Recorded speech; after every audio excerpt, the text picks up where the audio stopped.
Thank you for tuning into the Penn City Current pregame show on Bloodhound Sports. I'm Chuck Vandenberg, and the following is an interview with Fort Madison's head football coach, Derek Doherty. We'll start with a recap of last Friday's game and then preview tonight's matchup. Okay, so we're here with Coach Derek Doherty again in the Hound Pod, if you will, if you can call it that. Looking towards Friday, it's a pod playoff game. But as you've said all year long, this last game's going to be more like a non-district regular season game to you. That's how you're handling it. It's got to have a little different flavor for 2020, though. What's this week been like for so far for you and the Hounds? I mean, I guess the mentality that we're trying to push across is business as usual, and our goal is going into the week we're always 0-0. That's what we say, and at the end of the week we want to be 1-0, and so. Trying to stick with the recipe that's worked fairly well for us this year is, Monday we came in, we had our normal practice. Tuesday we had our normal practice. We just plan on going that way all the way up until Friday, and so just business as usual. Do you see anything different in the kids? The practice not mentality? really. These guys, I've said it several times. They're different, and it took me a really long time to realize that they're not me, and. Like you can't necessarily just go off of their body language or how they're acting, and they're a calm, cool bunch, and they're hard to read. I'm still, I guess, not totally used to it, but well, it was. Yeah.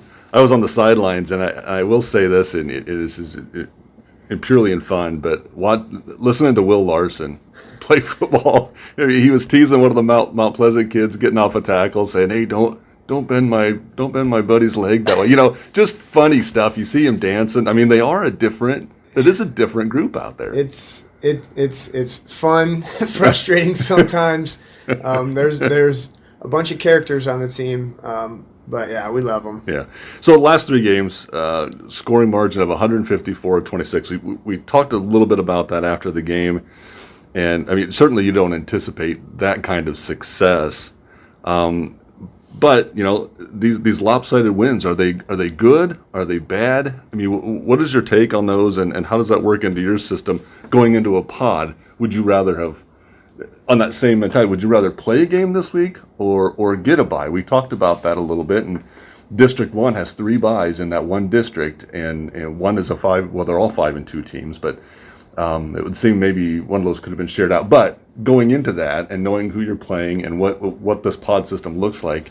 Number one, do these lopsided wins help you going into that? And number two, would you rather played this week or been off this week? Yeah, with the scoring, I'm not sure, to be honest with you. I mean, obviously we have goals, and that's what we're chasing. We have a certain number of points that we want to put up each week, and those are the things that we're highlighting green and red every week. And so,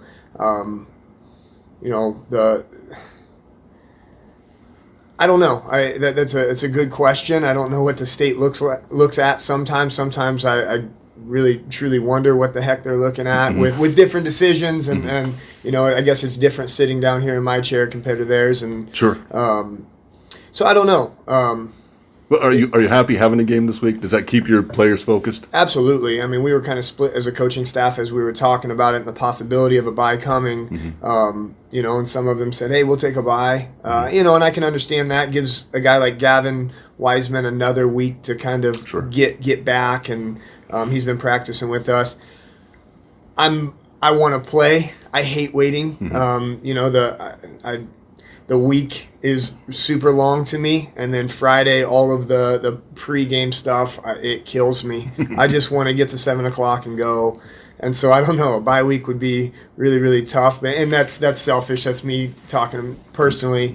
But I think that our kids are the same way. I mean, they came out for football because they want to play the game, and we're excited to have to be in this situation, to be playing football, and to be here in the playoffs. Yeah, because I mean, in some of the post game Friday, a couple of your players said that they want to get back and play the harder teams. They want to go up against a Washington again and see how they've improved. They want to play a Clear Creek Amana. These guys are ready to play football against some of the better teams in the state. Yeah, we love that. I mean, talk about an awesome mentality. Yeah. They're not afraid to climb the rough side of the mountain, and it shows. It shows in their talk, and they don't just talk it. They truly like challenge. Okay. I know you guys aren't data driven. You're win loss driven, but I want to throw some numbers at you. Will Larson's tied for third in the state with 5 interceptions. Brock Califf's third in return yards off kickoffs. He's first in the state in kickoff returns for touchdowns with 3. Xander Wellman is second in field goals with 4, first in attempts with 7, fifth in attempts and points on PATs. And then your team is all over the board on District 5, Talk about the level of achievement, and that's just kind of the tip of the iceberg. Talk about the level of achievement of this team compared to last year when you were head coach, and then the 2 years prior under Coach Schiffman when you were helping him out there. What's the level of achievement? What's brought on this success? Yeah, and actually I am a data nerd.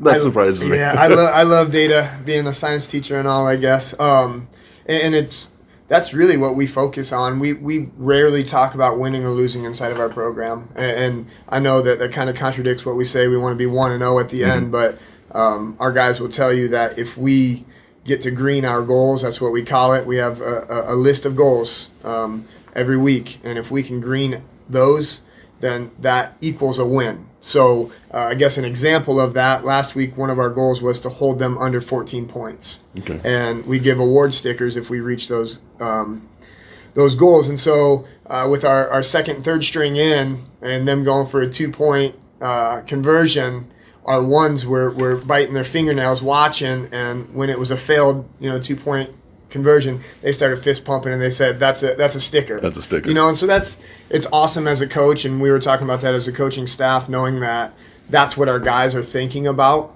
We have a set number of points that we want to score. So if you're winning 3-0, we've talked about a shark mentality all week so far with our guys, and we're always hungry, never full. So if you're just looking at winning and losing, and you're winning 3-0, you might start getting on that full side. We don't want our guys to be full. We want them to continue to move down the field and try to put points on the board, and that's why we give them that data. But as far as this group compared to last year, midnight and noon as far as personalities and things like that. I mean, we only returned 3 offensive starters and 4 defensive starters. So, but they were a little bit different. I mean, they're a year older, and now that they're in the leadership positions, I don't know. I mean, last year's team, we're super proud of them and everything that they accomplished. And I've said I wish I could have a couple years with that group. Just to get going. And then you go back to when Coach Schiffman was here and his 2 groups. I mean, the foundation that he laid, and you look at an Alex goalie and the things that he accomplished.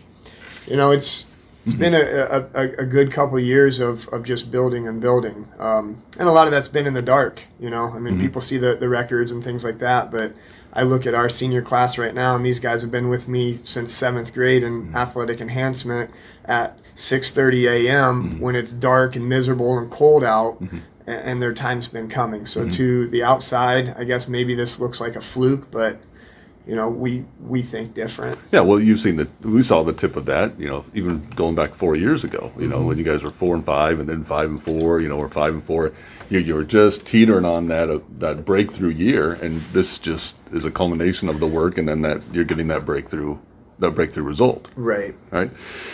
Size up Knoxville for me. I mean, people have seen 5 home games now, 4 or 5 home games now. Who does this team size up to in the district? I mean, is this a Fairfield? Is this a Mount Pleasant? I mean, this team beat a good Keokuk football team, and then lost to Fairfield. So, I mean, are they Jekyll and Hyde? Can they come out and smack you around a little bit, or Absolutely. How good is this?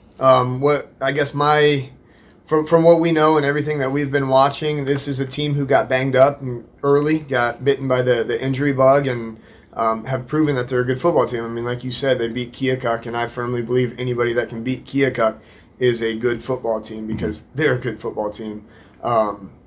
So as far as who they compare to, offensively, I guess schematically, it would be more of a hybrid, like a West Burlington. They run some crazy stuff and try to make it hard for you to prepare for them in a week. And they run it really, really nice. And You start looking at their early games compared to their late games, and I feel like they're getting better and better. Mm-hmm. We've been in our kids' ear about we have to prepare for the best, but that hasn't changed, from week to week. It doesn't matter who we're playing. We need to expect the absolute best, and we have to bring our A game. If we bring our B game, anybody, I firmly believe, can beat us. Mm-hmm. But when we're bringing our A game, we're tough to beat. Mm-hmm.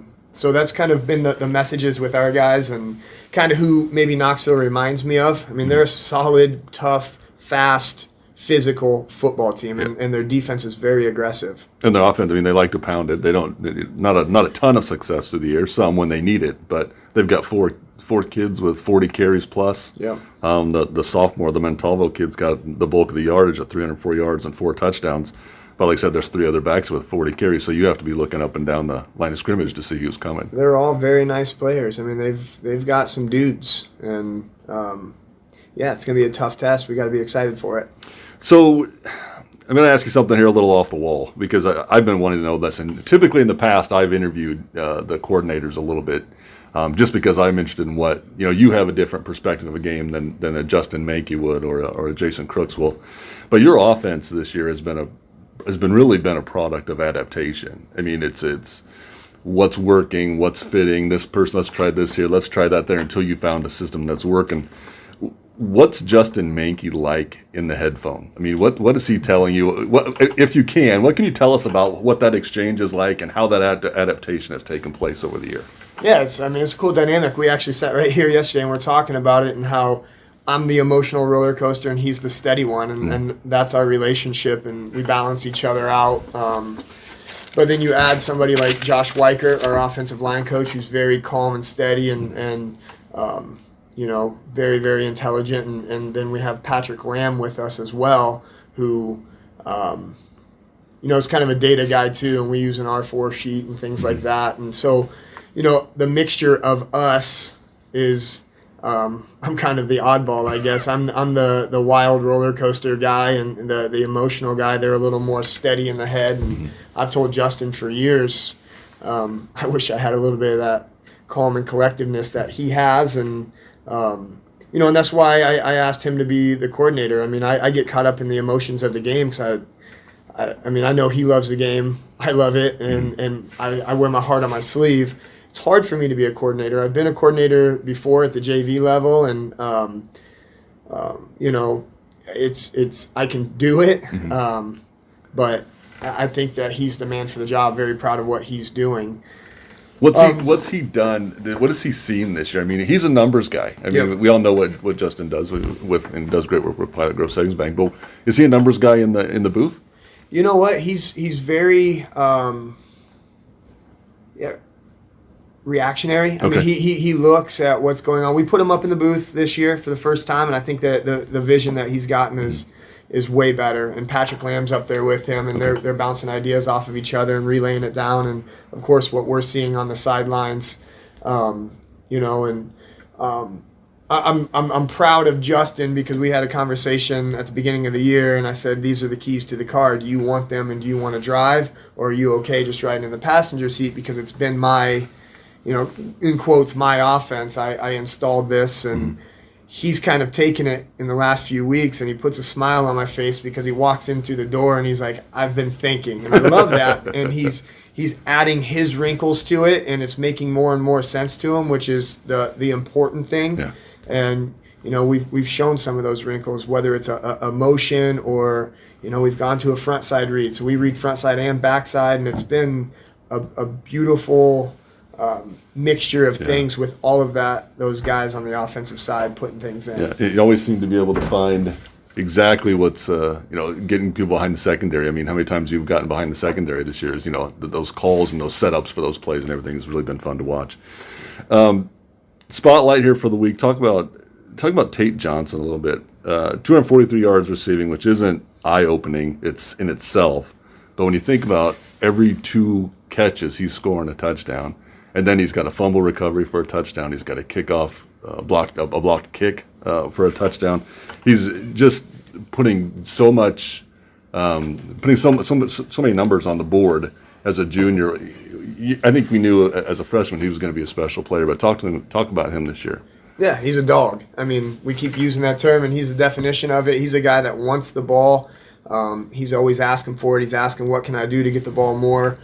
But he's a threat. He's a deep threat, and that's kind of been his I guess, why he hasn't gotten the ball so much lately is people know that he's a deep threat, and so they play him a little bit deeper, and that opens up our run game. That opens up some of our underneath stuff, and he runs great underneath routes as well, and we'll hit him on that. But he is a threat, and he's a guy that when he touches the ball, he can get to the end zone now. And he's certainly not afraid of a collision down line if one presents itself. So. He's a big physical kid who's become one heck of a football player. We're very proud of him. We talk about skill positions all the time.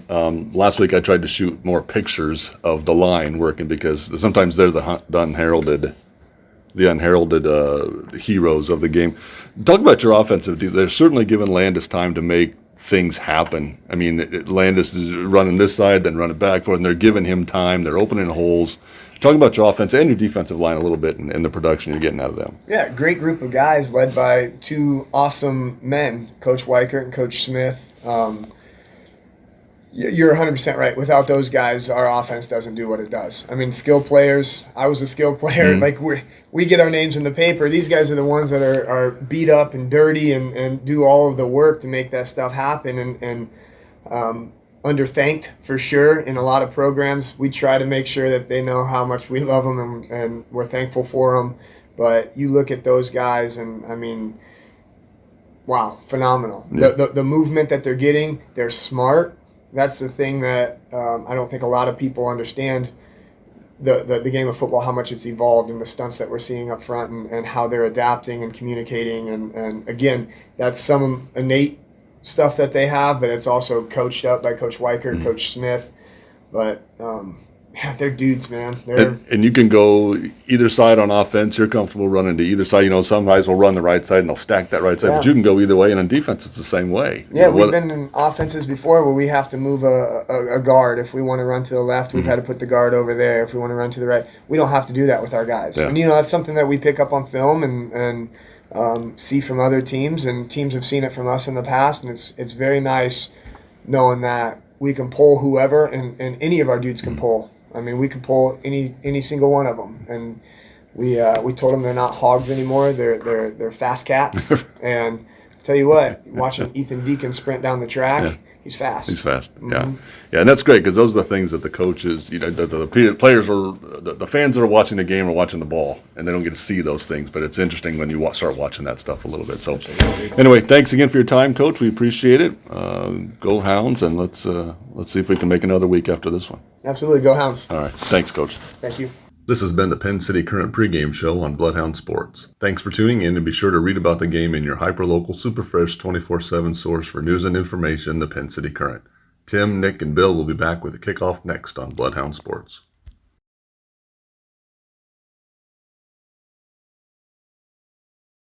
6975. Sub Arena Sandwich Shop, winner of the Taste of the Tri-States, voted #1 in Hawkeye's Reader's Choice for Best Sub and Soft Drink. That's Sub Arena Sandwich Shop, located at 2805 Avenue L in Fort Madison. Call ahead for carryout at 319-372-5001. Jacqueline Lumsden, owner. Group Benefit Partners is your hometown insurance partner covering all of your insurance needs. Committed to providing the highest level of service and quality products, Group Benefit Partners takes the time you need to understand the coverage that is best for you. Call or stop in at our hometown location in Fort Madison and let Group Benefit Partners become your trusted partner. Visit our office at 914 Avenue G or give us a call at 319-372-0088. Scott's Miracle-Gro Company, the world's leading marketer of branded, consumer, lawn and garden manufacturing, located in Fort Madison, Iowa. Scott's Miracle-Gro Company is a proud supporter of Bloodhound Sports.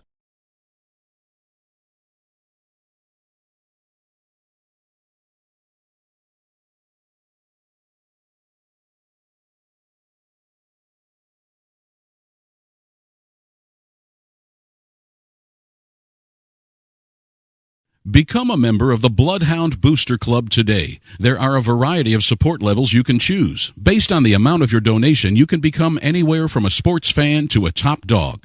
Send money or checks payable to Bloodhound Booster Club, Post Office Box 11, Fort Madison, Iowa, 52627. Midwest One wants to be on your team. They can help you with your important financial decisions so you don't have to do it alone.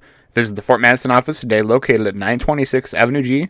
Give them a call at 319-372-3991 or head on over to their website at midwestone.bank. Midwest One is simply better banking. Member FDIC.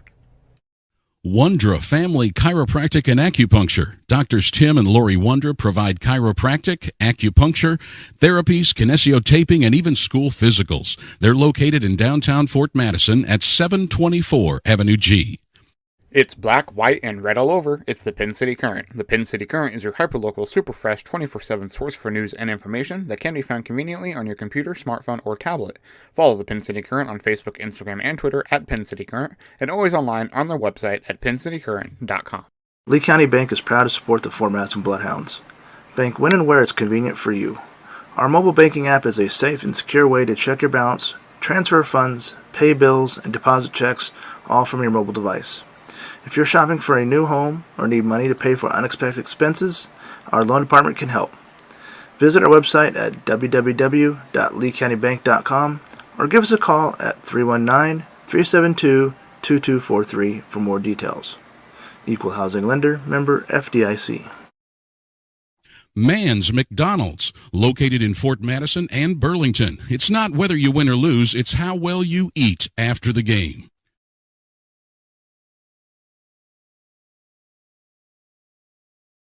Once a Bloodhound, always a Bloodhound. Realtor Carla McEntee is proud to support Bloodhound Sports. Contact Carla McEntee with Frazee Auction and Real Estate for all your real estate needs today at 217-617-6975. Sub Arena Sandwich Shop, winner of the Taste of the Tri-States, voted #1 in Hawkeye's Reader's Choice for Best Sub and Soft Drink. That's Sub Arena Sandwich Shop, located at 2805 Avenue L in Fort Madison. Call ahead for carryout at 319-372-5001. Jacqueline Lumsden, owner.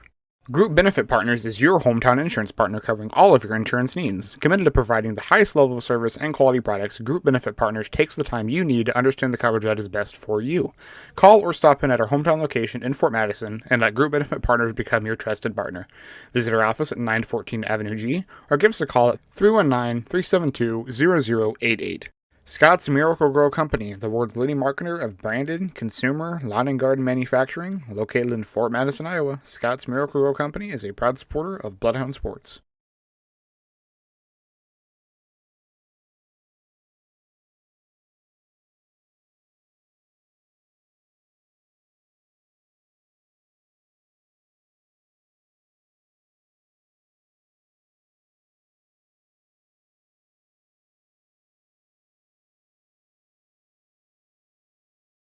Yep. What did I do with my stuff?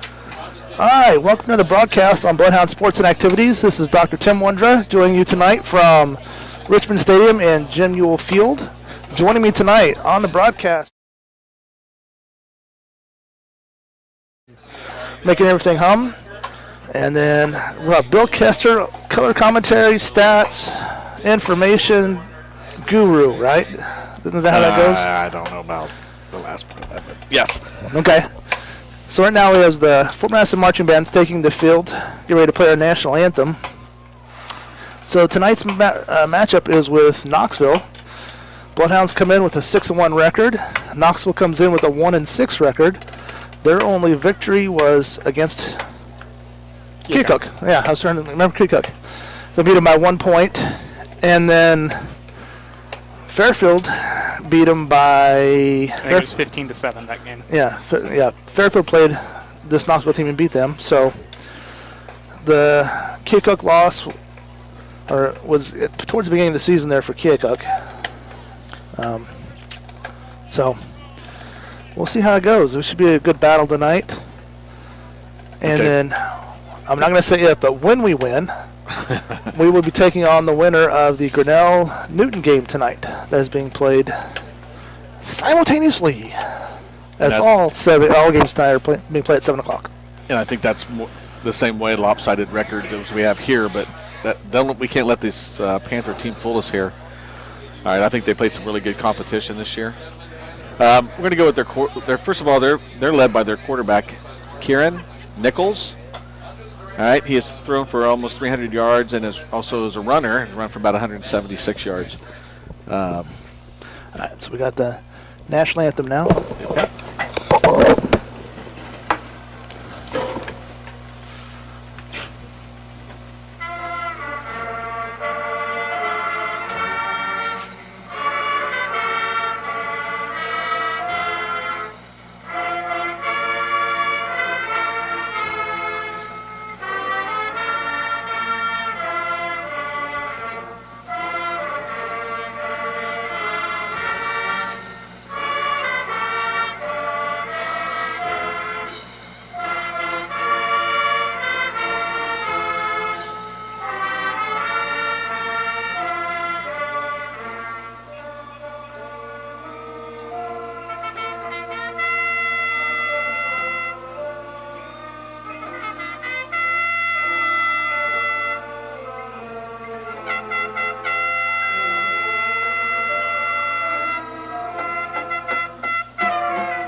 Nice job by the Fort Madison Marching Band.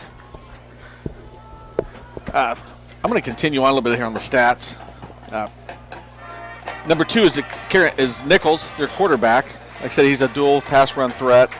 Their main wide receiver is a Mike Hudson, number 3. Their running backs, they got a couple different running backs. Keegan Cox, number 22, and Tristan DeYoung, we're going to call it, right? We'll go with that. DeYoung sounds about right. Okay. The Bloodhounds, meanwhile, they come in. To let you know a little bit about Nichols, quarterback. He's also thrown for 3 touchdowns this year, but throw 4 interceptions. And like I said, they played some good competition, so some of their scores were rather lopsided. And from what I understand, they had little injury issues earlier in the season also. So you cannot take this team for granted because they look like they're ready to go tonight. The Bloodhounds, of course, Landis Williams is our quarterback, and he's currently at 10 touchdowns for the season, 1 interception, throwing about 66% of his passes. He's also our leading rusher, but we have multiple threats there, along with Caleb McClern, Keaton Poe, and Jacob McGowan in the background, also in the backfield also. Guys, about 3 hours or 4 hours ago, we had rain come through here. We had tons of wind. And now it's a still beautiful night. It is. I mean, if Nick does a shot of the flags there's absolutely no wind blowing here at all. Flags are completely straight. If you'd have told me an hour ago that we're going to have no wind, I wouldn't have believed you. Yes, absolutely. So this has just been going to be a beautiful night for football here. And now this is more typical football weather. Got our sweatshirts on, at least most of us. Nick's toughing it out. But it's been a pretty warm season so far. But I think from here on out, we're going to get at least chilly Friday nights. And hopefully we'll be doing that for several weekends in a row. That's right. And this is, like I said, it's just perfect football. You put those pads on right now, you start moving around. You get nice and warm, and we're good to go. Bloodhounds getting ready to take the field. Coach Doherty and an excellent coaching staff.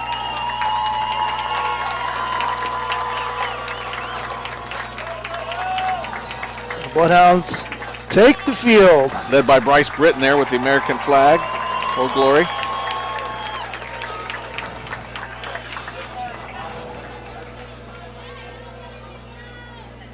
All right. So this is the first playoff game in a long time. And, even with it wouldn't have been a COVID year with a 6-1 record, You have to think we would still would have made playoffs. And I think would have been in a good spot also. I think so. Okay, Knoxville's going to bring out 5 players, at least halfway out, 4 of them halfway out, and one of them out, one captain to meet Keaton Poe out there for the Bloodhounds. He gets the honor tonight. And what are we going to show? Fort Madison's going to take the ball, and they're going to receive. Going from right to left as you're watching on your smart TV or your tablet. Shout out to everybody at home there watching. 181 right now. Thank you, Brad, for the message before there. I'm glad to see we're getting a lot of viewers there at home, and no matter if next week's a home or away, we'll be there at that one. Then as the Bloodhounds keep winning, that's where we'll need more sponsors to step up. But first thing first, we got to win tonight. Yes, and we're going to start out with the ball. So we're going to have, of course, one of the best kick returners in the state, Brock Califf, number 5. Wonder what they're going to do. They're going to keep that ball away from him. Not a lot of luck last week. You would think they would do a little bit of a scouting report. Wouldn't think anybody would kick it near him, but teams still do. And are they going to be satisfied with kicking it down to the 40 and 35, 40-yard line and really start there? Or try like an onside kick or even something to start the game. Nope. Kick it to him. Kicking right to Brock. He's going to take it about the 20. Not the 12-yard line. 12, I'm sorry. Left side return there. He's got to the 40, cut it back, and he gets up to the midfield to the 50. Great start in this game. That's why I was surprised they kicked to him. Just one-on-one blocking, an excellent job of it. I mean, do these teams not do a little bit of scouting reports? Even stats show, hey, we got good kickoff returns. All right. So for the Bloodhounds, again, quarterback's going to be Landis Williams. Standing behind him right now is 24, Caleb McLaurin. You know, they got to feel a little bit of jitters here. First playoff game, and, you know, they've dreamed of doing this. And now they got a game at home during the playoffs. How cool is that? Got to have a little jitter starting out here. Landis goes back, looking to throw pass. Rolling pocket's got plenty of time. Gets over here, incomplete, trying to throw it to Caleb McLaurin on the sideline there. Good thing actually he dropped it. That would have been a loss of about 2 yards. He had lots of time in the backfield. Nice blocking up front, just nobody was open. One thing that Bill, you showed us all the stats beforehand, they only have 3 sacks on the season. That does Knoxville, so that's telling. Just for once for looking at it, we have the same size, if not a little bit bigger line, which has not happened very often this year.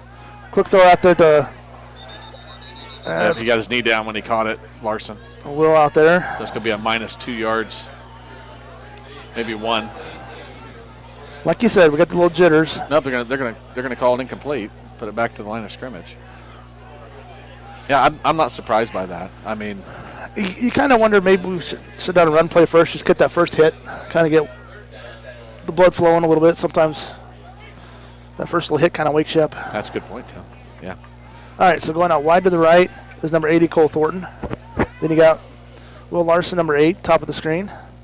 Brock goes in motion for the Bloodhounds. High snap. Landis goes down, gets it. Tried to throw it to Brock coming across there right. Yeah, behind him. Still behind him, Tim. Yeah, and Brock, even with his speed, would have had a hard time making much out of that because that was right behind where the linebackers.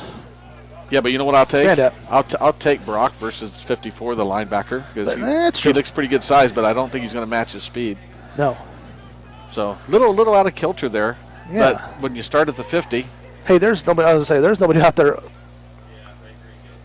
covering our guy. Okay. Oh my goodness. Xander Wellman with the punt here. You know. And it's going to take a bounce, a Knoxville bounce. They're going to down it at the 12. I'm going to tell you what. They set up for a return on that, and all but one player disappeared, and Xander would have had one to beat to get that first down if you rewatch it again. So yeah, I mean, they were gone. Oh yeah, that's something to keep an eye on. Coaches definitely will see that. Yeah, they were. So they're going to start out. Where are we at? About the 12 or 13 yard line? 13, they're going to say. All right, so now the Bloodhound defense gets a chance to make an impact here. Hand off to tailback. Comes through, is going to get positive yardage. He's going to get brought down there by And Lowney was in there. Yep.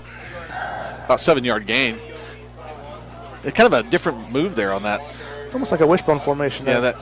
that running back came from the other side and wrapped around the quarterback and was handed the ball off. Yeah, they had almost as many people in the backfield as they do on the line on that formation.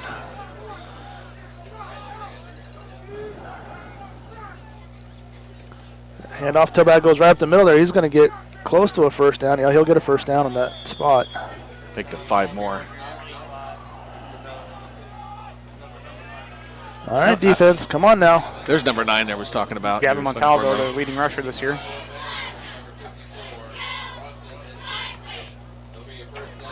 Forgot to mention him on that stats in the pregame. So, I don't know. Looks like pretty good size team here. I'm sure they're going to focus on the run. They don't do a lot of passing. Successfully, that is.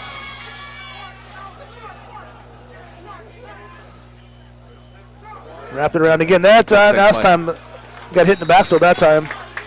Lowney and that's number 3. It's Tanner Settles. That's a loss. And I think Will was in there too a little bit.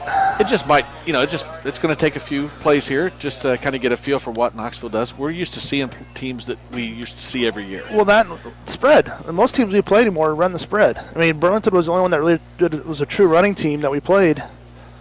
And, that first drive, then we adapted after that. That's a good point. We're used to having a team that runs the spread, not this. Okay, yeah. And there's option there, pitched out. Spread that out really good, and he's still battling. Ended up getting about 5 or 6 yards on it. Yeah. Had him tied up there.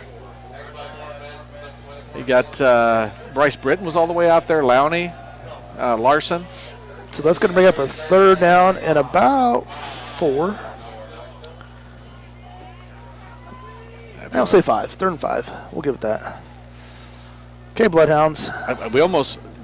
Johnson was in there over on the sidelines. We kind of over pursued because it was they're on this hash mark on this side. Quarterback's going to go to the left side looking to throw a pass. Way overthrow. Yeah, we'll take that. And that's why they don't do a pass anymore. Yep. I mean, if he would have hit him in the hands. That guy is still running. I mean, he had a step on our defender. Okay. So with that, now we got to. I wouldn't think on their own 30 they'd be doing a fake punt, but. Now, I thought they got more than 4 yards. He must have stepped out of bounds. I thought he got like 7 yards on that last play, that positive play. Turns out it was only 5. So 4th and 5 looks like it's likely a punt.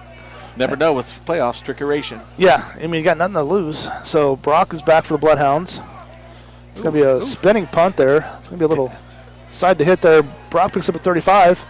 Goes to the right side. Now he's going to plant and come back to the left here. And he's got a wall on the left side here. And he's going to go around the left sideline and cuts it back. Nice stop move. He's going to gain about up to the 15-yard line. He hit the brakes about the 25, and everyone went flying past him like the the Roadrunner there. Just stopped on a dime, and then everybody flew by him, and he took off again. You know what? I know it's great watching this on TV at home or someplace, but being here watching this guy run, it's worth it right there. It is just amazing. He's worth the price of admission right there. Somebody needs to turn the lights off over there.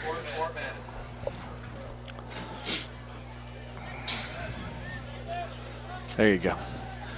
All right, so the Bloodhounds have the ball. Have some excitement there. Yeah, 1st and 10 on the 15. Let's capitalize on this. Brock's put us in 2 good spots here. We need to convert these. Brock comes in motion. He's going to get the handoff. Nope, Landis is going to keep it. Powers ahead. We'll take that. And basically it was Landis versus 2 guys, and he split him, and he gained about 4 yards on that. Yeah. Well, they should have had him for no loss or for no gain. Well, they've probably seen a lot of film on him. On his fakes. Yeah, but he had 2 big guys right in front of him, and he just split him and drove 4 yards. That's impressive. Yeah, Landis averaging 5 yards a carry so far this year. 2nd and 6, ball's on the 11-yard line. Got to throw it out there to Will Larson. Will's going to go to the left side. It's going to get dragged down there. Be a loss of 1 on the play. It was a nice closeout by that cornerback out there to tackle Will. He did, and you worry about how they tackle him like that if he rolls up on his left ankle or something. Yeah. Okay. 3rd down and 7 now. I know that's spreading it out there, but we got to kept that ball in the middle of the field. This gives you room for Tate to work over here. Yes, I guess. If you're on the far hash, yes.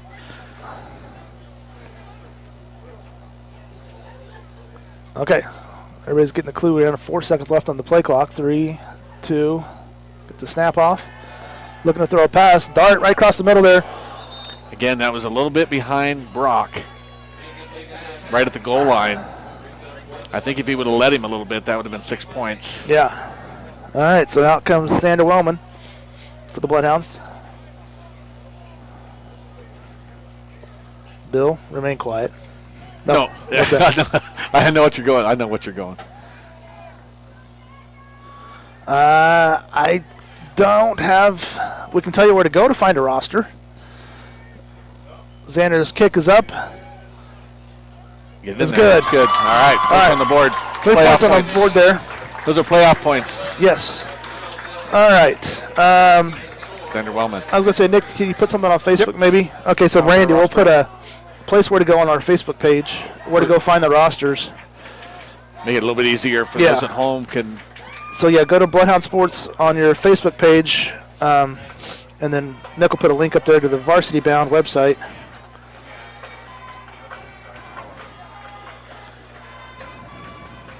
Well, thanks, Cassie. Cassie just said that it's been 32 years since we've won a playoff game. Wow. Fort Madison beat Cedar Rapids when Kurt Warner was the senior quarterback.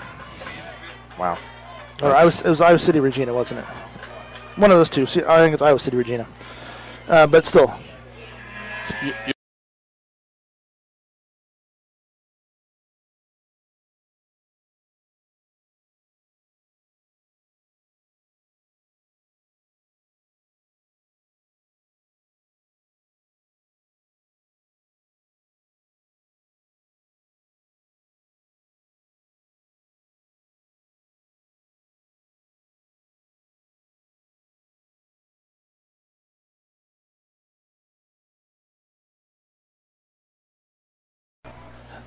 Okay, we're back. We should be back now. It's picked up about 5-yard line. And he goes, oh, he hits a wall right there. Who was on that one? Tristan DeYoung. Poe. He hit Poe, the wall named Keaton Poe there. And he stopped. We're good. Once he was going. He hit Keaton, and Keaton stopped him. Like Keaton was pretty charged about that, too. I would be, too, making a stick like that. We get to watch it again. Oh yeah. Make a stick like that, you get fired up. Okay, let's see how we go with against this running game here. Yeah. Which I think we're going to see a lot of tonight. Quarterback's going to take it himself, go right up the middle there. A nice tackle there. Again, Poe. Tate Johnson come up from the secondary from safety position, also to get a little action on that. So about a 5-yard gain. Yeah, close to it. Yep, didn't quite get 5.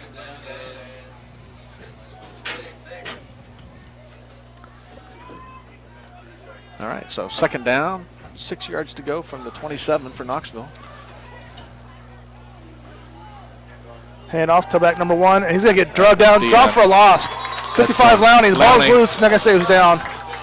Levi shot the gap there. Well, the ball did come out. Yeah. But afterwards, and you know what? Are we doing okay on the? Yep. Okay, I moved the position of the phone. Okay. So he was hit and spun down. About, I know we're at 3rd down and 11, but he was hit because of that prior rush about 4 yards in the backfield. Yeah. I like the penetration there. Now they kind of got to feel what they're doing. Defense is fun to watch. They are flying around here. Okay. Under pressure, McGowan gets. And look at that. That's a separation. Ball's loose. And they're going to say it's live. And Poe picks it up. He's going to say he stepped out of bounds. He said he stepped out, but it's our ball. Oh, that was a heck of a hit. They're going to call it a fumble, and we picked it up, but it looks like when Poe picked up the ball. He stepped on the sideline. He stepped on the sideline. Who made the hit? I didn't even get a number. I did not. Defense is coming out. So you got McGowan putting pressure on the quarterback, and then it's That was Tate Johnson, I believe. Tate. I think that was Tate. Yeah, he did step on the sideline. Just barely. Little confusion there on the Knoxville side. Tate bringing the lumber there. They're going to call the timeout. They're going to call it Believe it's an official's timeout. officials timeout. Okay. You want to run that back again? Make sure we got that right. I think that was Tate Johnson that came in and made a massive hit on that. The running back come out of the backfield and took that pass. Yeah, he did. And he just I checked with the official back here. Yeah, Tate's dead. It was Tate. the official. Proud Papa moment. Are you sure? Yeah, proud Papa moment right there. And he was, they're on the far hash on that play, so they got a lot of open area. So him to come from the safety spot like a bullet coming in. Here we go. Get to watch it again. Heat-seeking missile here. Oh, Bam. yeah. He laid into it. It could be, you could say something a little bit about Jogging the football. whether or not he had possession, but Hey, they don't have replay in high school. But he actually caught the ball and turned. Yeah, he did. So, by the definition of some of those rules, he did make a football move. yeah. So I think it was the right call, and that's going to give the Bloodhounds the ball. 1st and 10 on the 15. That's close to the 14. See, they kind of got away from. They went to another pass pretty quick there. They can see us kind of coming downhill on that defense. Get this back up here. Nice hit by. I'd say all you do is click on the live button right there. Oh, right there on the line. Okay. Yep. Thanks. Move it up. Okay, so McLaurin's in the backfield next to Landis. And he's going to get the handoff. Caleb's going to pick his way through there. He's going to make something out of nothing there. He's going to get up to the 9-yard line. I'm going to tell you something. I was watching that last series, and now on that first play there, looks like a lot of arm tackling by Knoxville. Yeah. That's not going to be good for them if they continue that. No.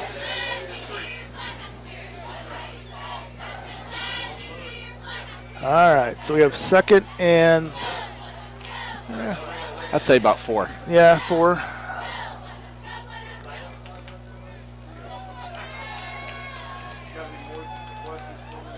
Landis gets the snap, hands it off to McLaurin.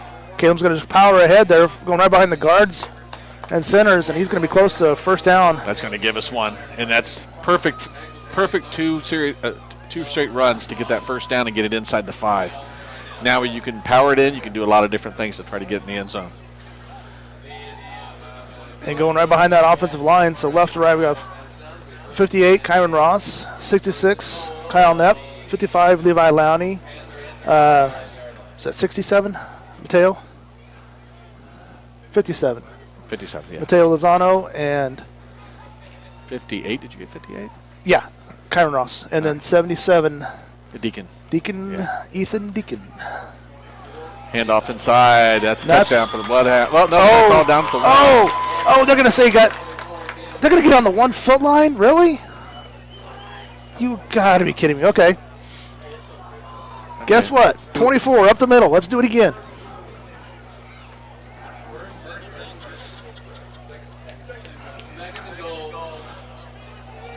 So that started out on the 4, so like a 3.5-yard run.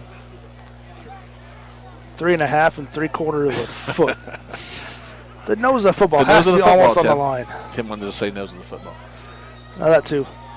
Okay, McLaurin. There we go. Powered it in. He got it. Touchdown, Bloodhounds. There we go. Right back to Caleb. Caleb powered through there. That offensive line fired off there and got it in there. Nice power running. They got an official's timeout. Yeah, the player lost his helmet. Okay. All right. There we go. Thank you. He got hit too hard. Makes you a little nervous when they blow that whistle like that.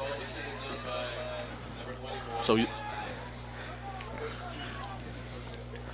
Xander Wellman is in for the extra point for the Bloodhounds.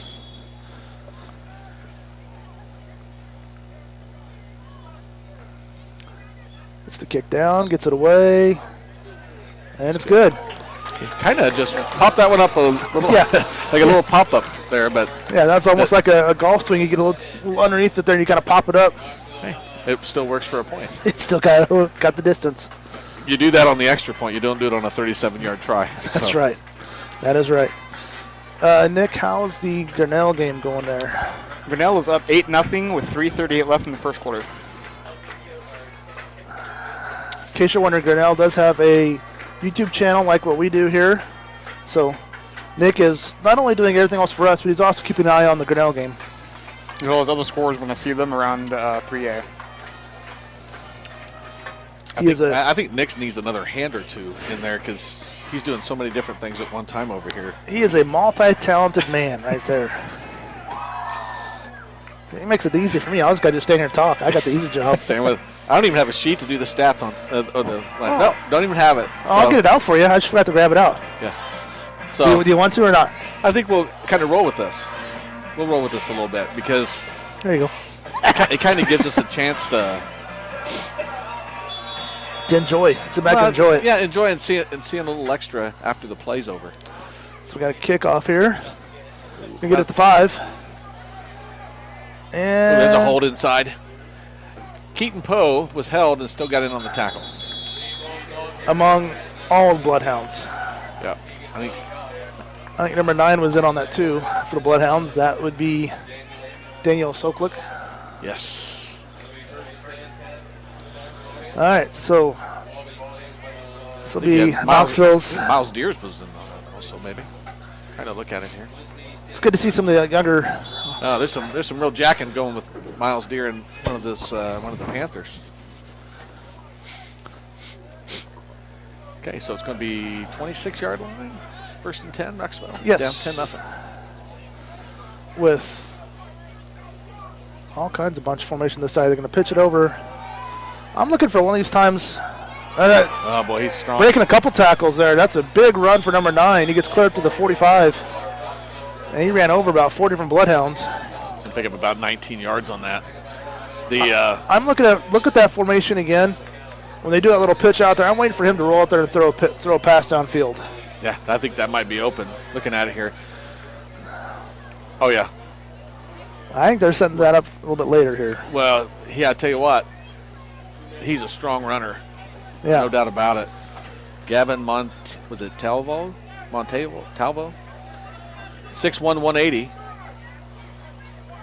And quarterback's going to keep it, try to go up the middle. He's got nowhere to go, and all kinds of Bloodhounds are there. You know, that front line of ours is just...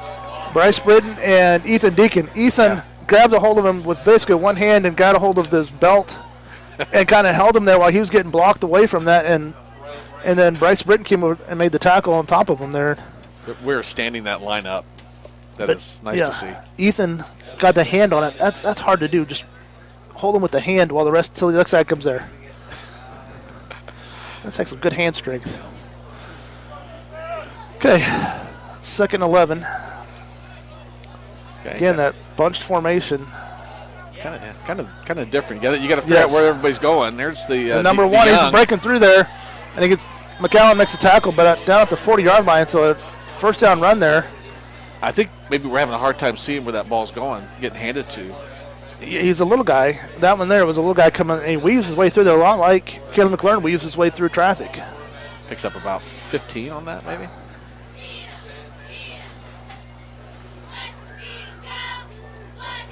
Okay, now it's time for our defense to get some stops here.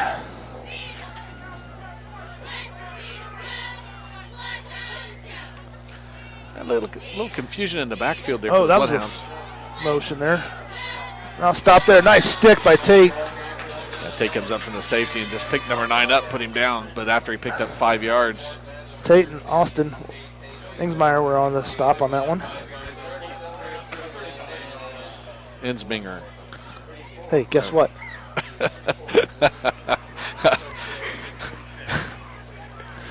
That's all right. He was over here. Nick heard it too. I think we need to tape that up on the window. Hand off to number 1 again. He's going to weave his way through traffic, and then he gets stuck again. But again, almost after a 5-yard gain. Okay, our safeties are making too many tackles here. It's going to be a first down. Right about the 30-yard line. Yeah, our safeties are making way too many tackles here on this. It's kind of like what they're doing. It's all, like you said, it's all bunched up. It's just a matter of which side is it going, who's going to keep it. And it's a completely opposite philosophy of, most teams do now. They want to spread it out, fewer bodies in there, fewer people to have to avoid as you run. This is just the opposite. It's a bunch of everybody together, get a hat on a hat, and push your way through. You pick up 5 yards, 10 yards a pop. That's pretty successful. Yeah. Quarterback's going to look to throw a pass under pressure, and McGowan's taking a sack. That's good defensive backfield And coverage down there on the wide receivers. Yeah, the receivers, there was nobody to go down there with two receivers down there and 3 defensive players. Yeah, you had McLaren, and you had Larson, and you had Tate Johnson down in this right-hand corner, and that's where he was looking when he rolled, and there was just nothing there. And then McCowan just laid a hit on him. But we had pressure all the way throughout. Settles from the other side was coming also. So that's going to make it into the quarter. And it's going to be 2nd and 15. It's kind of a fast quarter, which is kind of nice. We like fast ones. So, we'll be back on Bloodhound Sports. Yeah, Kristen. Become a member of the Bloodhound Booster Club today. There are a variety of support levels you can choose. Based on the amount of your donation, you can become anywhere from a sports fan to a top dog. Send money or checks payable to Bloodhound Booster Club, Post Office Box 11, Fort Madison, Iowa, 52627. Midwest One wants to be on your team. They can help you with your important financial decisions so you don't have to do it alone. Visit the Fort Madison office today, located at 926 Avenue G. Give them a call at 319-372-3991 or head on over to their website at midwestone.bank. Midwest One is simply better banking. Member FDIC. Wondra Family Chiropractic and Acupuncture. Doctors Tim and Lori Wondra provide chiropractic, acupuncture, therapies, kinesiotaping, and even school physicals. They're located in downtown Fort Madison at 724 Avenue G. It's black, white, and red all over. It's the Pin City Current. The Pin City Current is your hyperlocal, super fresh, 24/7 source for news and information that can be found conveniently on your computer, smartphone, or tablet. Follow the Pin City Current on Facebook, Instagram, and Twitter at Pin City Current, and always online on their website. Okay, we are back. All right, 2nd 15. Hand off to number 1, coming around there again, motion. He's got a lane again. And he's going to get a first down plus. Okay. All right. I kind of hate to say this, but I'm seeing a lot of standing in that. Yes. In the defensive side on this drive. Yeah, we're not pushing off. We're not getting clear of our blockers. Some nice blocking on our end down here to open him up. I guess it's 3rd and 1. They mark him just short. I thought he had a first down for sure. You had a guard pull that took Settles out of the play, and DeYoung just kind of cut in from there. How about a minus play here? Nope. Number 9 goes right up the middle there. And that's who I'd give it to. Big, strong kid. Austin Insminger on the tackle. The problem with this type of game is it keeps our offense off the field. And that makes that clock run. It makes the clock run. Like you said, keeps our offense off and gets our defense tired. Bloodhounds will figure this out. 24-yard line, am I correct there? Or 19? 19. Same play. There we go. Yeah. Levi made an adjustment on that one. Held it to no gain. McGowan come in there also, finish him off. So, very short gain, about 1 yard. Maybe not even that. Yeah, far marker guy didn't even move, did he? You're going to keep running that play. You're going to have to do another portion of it. Yeah. Good job by Lowney.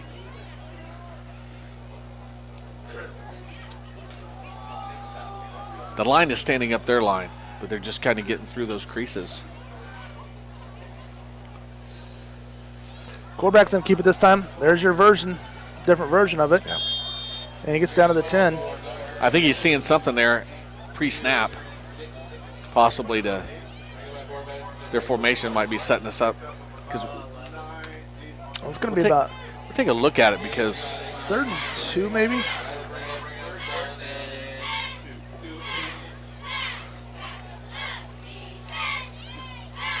Okay, it's 3rd and 2. I'm going to assume number 9, but then watch for a pass here too. So you got one receiver out wide each side. That's a lot of bloodhounds in the box there. Yeah, that's That's a pitch late and a busted play, and bloodhounds are going to get there and make the loss. nice. Poe read it good out there, but also good job by Lowney on the inside there. Who else? And Larson come up and finished it off. It's going to be about the same place it started. Maybe lost a half a yard, maybe. So that's going to be a 4th down. Bloodhounds.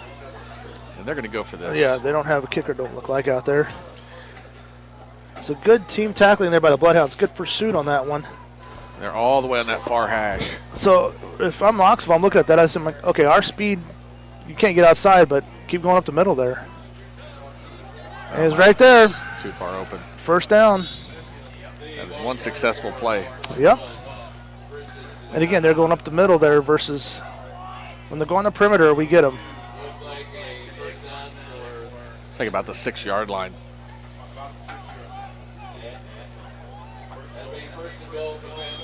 Well, this is where the defense needs to stand up, and we got a timeout. Bloodhound's taking a timeout here. That's a good time for timeout here. Yeah. Because that play is really kind of devastating. Yeah, it's been effective. It's been real effective for him on that. And that quarterback, you take that and that quarterback run away, and you get your power running by number 9. So it's been an effective game for him so far. and that's it. They played some stiff competition, so 1-6 is deceiving.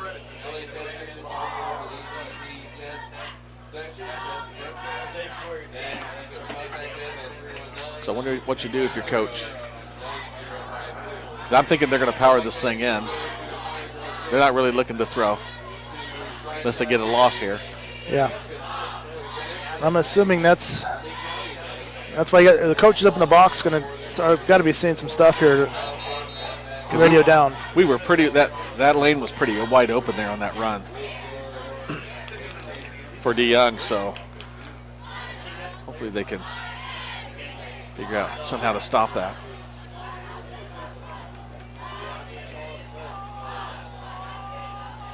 This defense is capable of pushing a team backwards, not just stopping them, pushing them backwards. So let's see what they can do here.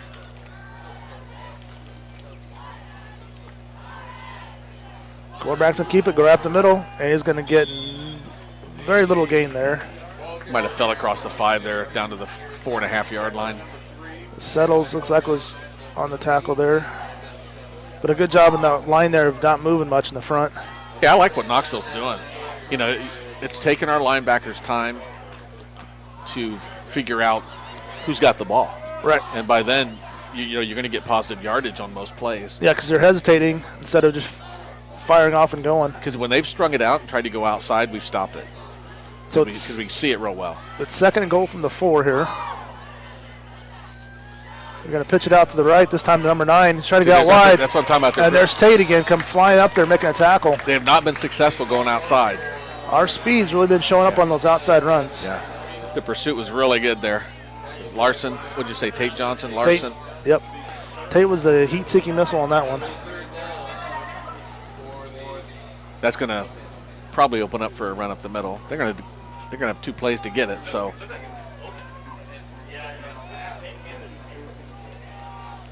Okay.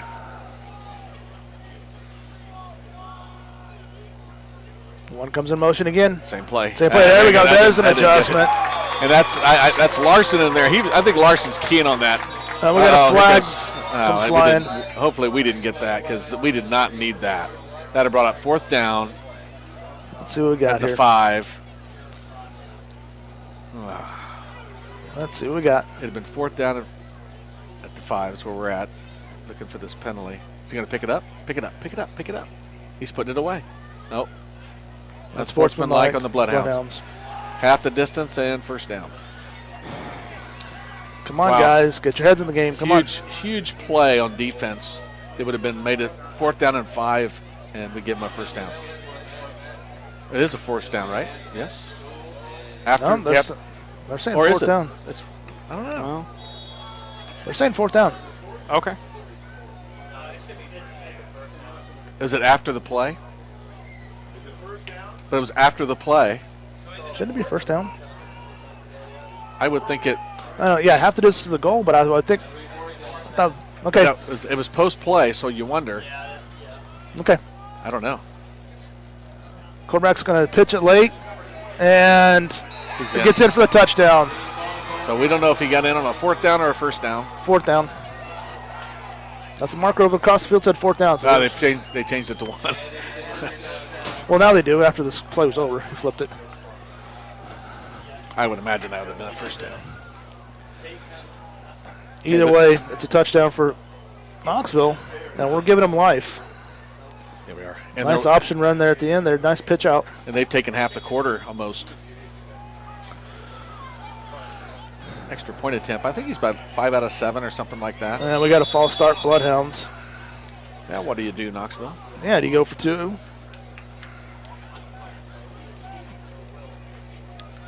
That one offsides had 3 different hankies thrown, I think, or 4. Almost every official on the field threw his hanky. That was that obvious. That personal foul hurt. Right on the right after a stop.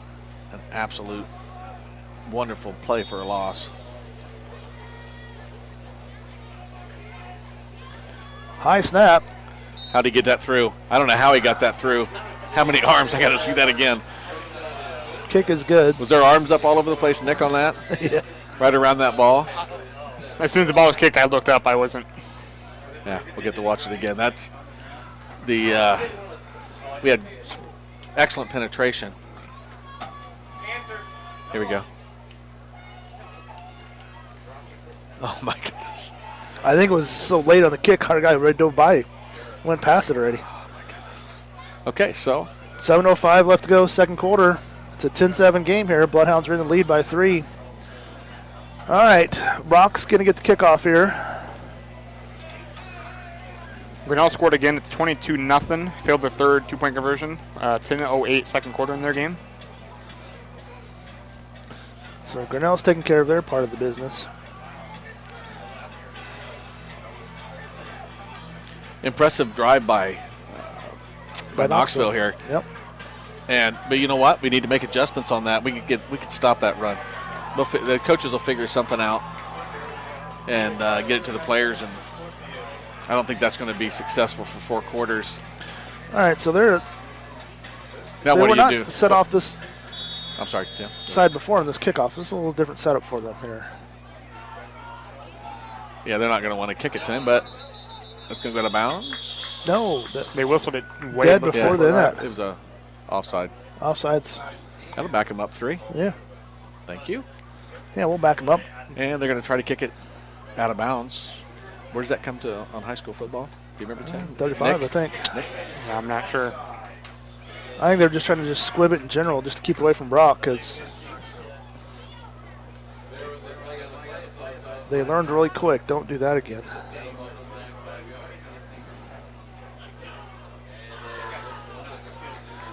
All right. So They do not want to kick that ball to number 5.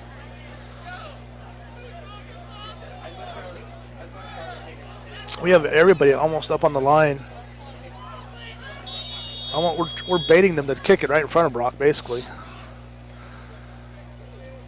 They try to go onside kick, and then it's going to roll. Brock's going to pick it up at the 30. Oh, he lost it. He did not keep control of it. No, they did. Yep, And lost it, and it's fumble over to Knoxville Knoxville. picked it up. Oh, my Brock goodness picked it sakes. up to like he was going to run with it and dropped it, and Knoxville recovered it. Okay, guys, we quit sleepwalking here. Yep, 32-yard line of the Bloodhounds. Now the defense needs to make a stop. You're giving this team life. You know what? It's great pursuit by one of the Knoxville players come in, and as soon as Brock dropped the ball, he come in and hit Brock as he was trying to pick it up a second time. So 33-yard line of the Bloodhounds. Knoxville's 1st and 10. Can't give a lesser team life. Options coming. Oh, there's Ball's loose. Football. And I think Bloodhounds haven't. We got a flag on the play, though. That's all right. Bloodhound's got the ball. It's ours. Yes, it is. Yeah, Settles jumped on it. And there is a penalty flag, but holding, offense, decline, Bloodhound ball. There we go. Okay. And that was just a simple handoff miscue Yeah. by Knoxville. Nothing more than that. Number 9 didn't think he was supposed to get it. No, he was turning the block. He thought the quarterback was keeping it. Yep. So, yeah, like I said, miscue in the huddle on that one. Okay, now you need to take advantage of that because, you know what, they just gave one back to you. So the Bloodhounds are going to start on their 35-yard line. All right, yeah, do you try going Tate over top, or do you run it some more? I say you do a little smash mouth here to start out. You don't want to be 2nd and 10. That's true. That's the only reason I wouldn't throw one deep, but that's coming. Just my thought. They might get a 10. All right. McClernand goes in motion out to the flat out there. He's going to get the pass. And a flag comes flying in from way back there. And it's a gain of about 3 yards, but trying to figure out what the that only person in that area was. Had to be a hold. Johnson. I don't know. Yep, holding Bloodhounds. It's going to be from. It looks like they're going to do it. He's going to call it from about the 40-yard line. Well, let's see here. So it's not going to be a devastating holding penalty. Okay, it's going to. Okay, they're going to do it now they're going to do it from inside the 40. Okay. Yeah, it's still devastating. Yeah, that hurts. I think Knoxville has nice pursuit on those outside passes. Yeah. And like you said, Tim, going deep might loosen that up a little bit. Well, we keep going across the field sideways. Yeah, we need to go up the field. Let's get more vertical on these plays. Too many weapons not to. Got 3 on this side. And Tate by himself on the far side. Okay, so now we have 1st and 17. Thornton, Larson, and Hey, looking to pass. Brock. Lars will get his. He throws the ball. It's going to be incomplete. We got lucky. It should have been intercepted, but Will got hit just as he was releasing the ball there, because he had Tate going over the top there, but Will was not able to step all the way into that. Not a good possession so far here. Now we're down 3rd. Oh, we've got a block better than that. Be 2nd and 17. Who gets through there? Right up the middle. Number 9. Right up the middle there. Because he had Tate over top.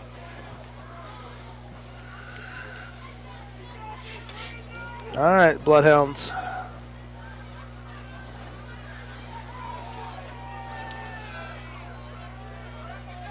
There's a delayed blitz about the linebacker, it looked like, wasn't it, Tim?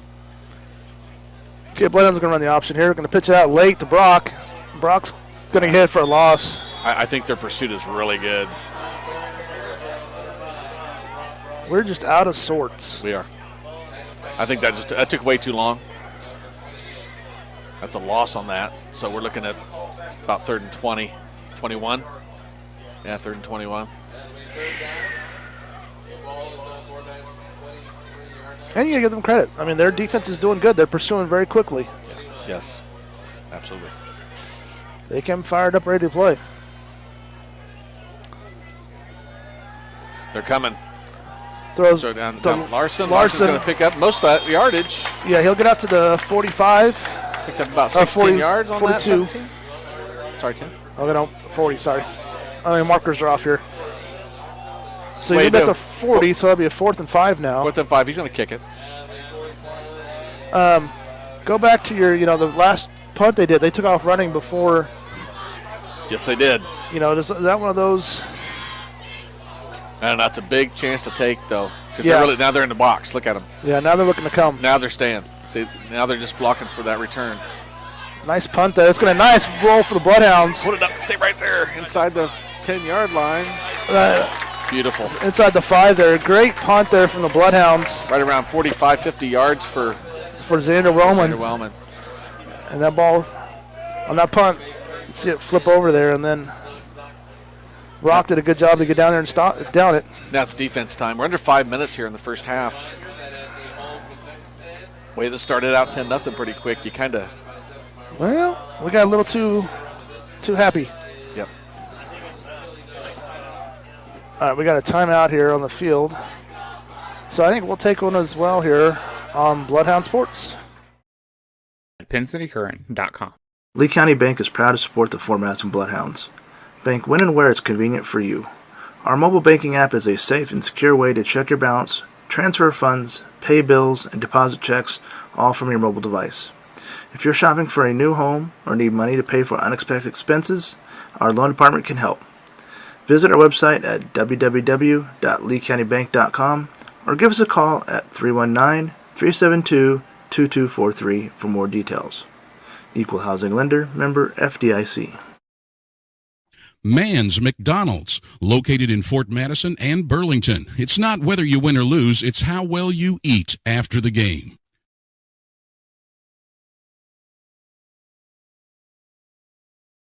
Once a Bloodhound, always a Bloodhound. Realtor Carla McEntee is proud to support Bloodhound Sports. Contact Carla McEntee with Frazee Auction and Real Estate for all your real estate needs today at 217-617-6975. Sub Arena Sandwich Shop, winner of the Taste of the Tri-States, voted #1 in Hawkeye's Reader's Choice for Best Sub and Soft Drink. That's Sub Arena Sandwich Shop, located at 2805 Avenue L in Fort Madison. Call ahead for carryout at 319-372-5001. Jacqueline Lumsden, owner. Group Benefit Partners is your hometown insurance partner covering all of your insurance needs. Committed to providing the highest level of service and quality products, Group Benefit Partners takes the time you need to understand the coverage that is best for you. Call. Okay, so we are back here after the timeout.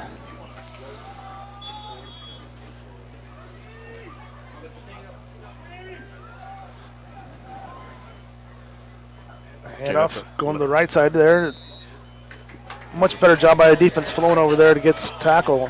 I can't tell who got that. I can't tell. I saw it, but it's hard to see. It was at 22, maybe. It's a running back, Keegan Cox.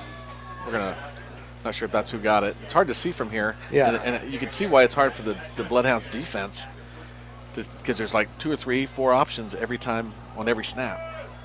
Yep. There's kind of a hit in the back in that replay I saw. Okay, handoff. Tailback's coming to this side of the screen, and he's going to. Need to get him That's down. got to be number 9. He's powering his way through there. Gained about 5 yards after contact. It's going to leave him about 3rd and 5, right around there. Yeah. Just right around the 4-minute mark here. Clock running. So 3rd and 4. I say 4th and 5. 3rd and 4.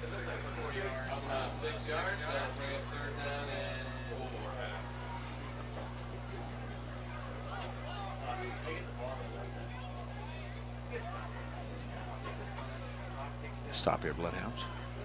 It's going to be the same play, and they stop him. There we go. Nice That's Poe's in there. Larson's in there. Okay. Now, they didn't gain anything on that. And now they're setting a punt. And again, I don't think they're going to punt anywhere close to Brock. And that's kind of good. That's going to give us good field position with just under 3 minutes to go. Yeah, because most of your high school kickers are not adept at most of them is just focused on just trying to get their foot on the ball, making a good kick. Now it's going to be, okay, now I got to make a good kick, and don't kick it to where he's at. You're going to send it over that way away from him, or you're going to do it towards the sidelines? Over that other way. There it goes. It's going to bounce to the 40. Just let it go. Yep. There's a flag down here. What? Is that a sideline? It's a sideline warning. Sideline warning. Sideline warning. There we go. So we're going to start about the 40-yard line.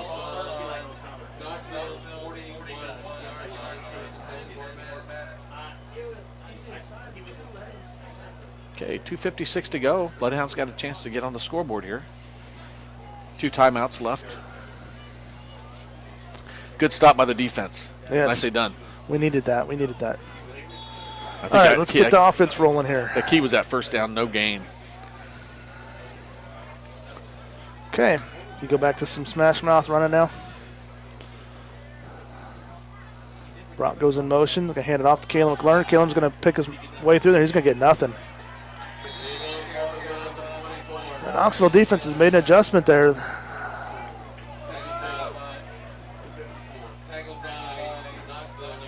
Yeah, they're bottling up that center. but their pursuit is good also. Yes. So you got a good pursuing team. What's one thing you can do to counter that? you can do a reverse Yep. type situation, misdirection of some sort. Your ball fake also could leave something open with your safeties kind of coming downhill a little bit. Everybody's within 10 yards. Well, one player, all but one within 10 yards of the line of scrimmage. Landis is going to take it himself. He's going to go right ahead there. He's going to get spun down, but he'll gain about 5 or 6 yards.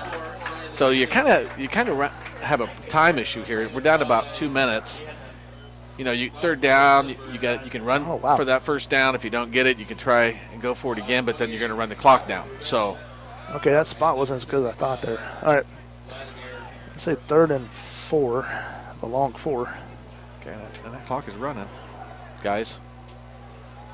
Now, most important right now is get a first down. Yeah, agreed.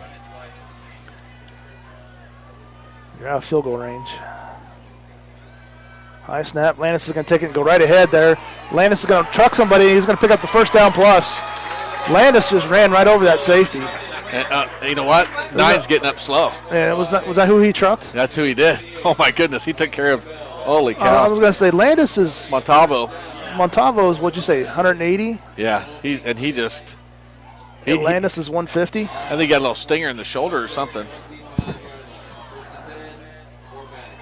Yep. Well, it looks like he might have slipped a little bit right before Landis got to him. Then Landis just kind of took him out. Got a 105 left to go in the second quarter He's here. grabbing that shoulder and that right arm. Fake pass here. They're going to go deep to Thornton. It's just out of reach. Just out of out of bounds there. Clock stops here at 57 seconds left to go. Yeah, it opens it up a little bit there, doesn't it? Yeah. To see a nice little. Hey, keep an eye on 9 because I think he's coming out. He's got a shoulder issue. He's really working with that arm. Okay. That's what Landis laid on him, I think. Uh-huh. So we got 3 receivers to the left side. Thornton by himself to the right here. Boy, Landis is going to go right ahead there. He's going to truck his way through there, and line keeps moving. Landis keeps going. That's going to be a first down. They just kept on. The pile kept moving. It's like about a 12, 13-yard gain. Down to the 48 seconds left to go. We're in the timeout Knoxville. Ooh. Ball's about the 13-yard line. I think they're showing 8 on the scoreboard. I don't think so. I think we're about 13-yard line. Right. I'm surprised Knoxville took that. Knoxville must not have liked something because I think we were going to line up and just do that again.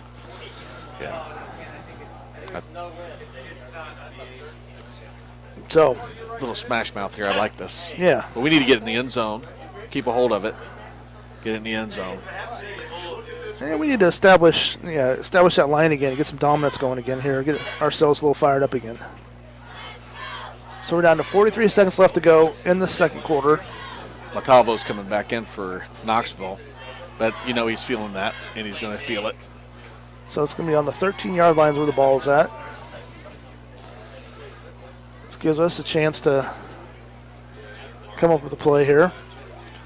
All right, do you fake the handoff, throw a pass, or do you just keep running it? Well, you still got 2 timeouts, all right? Yeah. And I say you try to do something up the middle. Let Landis do what he does. Spread them out like they are. They're all spread out, 2 on each side. And let Landis pick his area. You get 2 timeouts to stop the clock.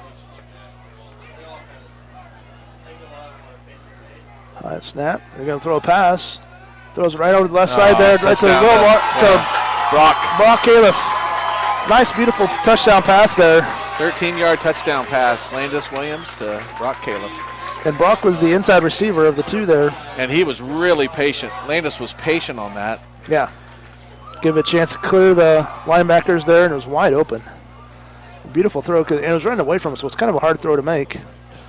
Oh, yeah, he made a move on 27 and went right to the corner of the end zone.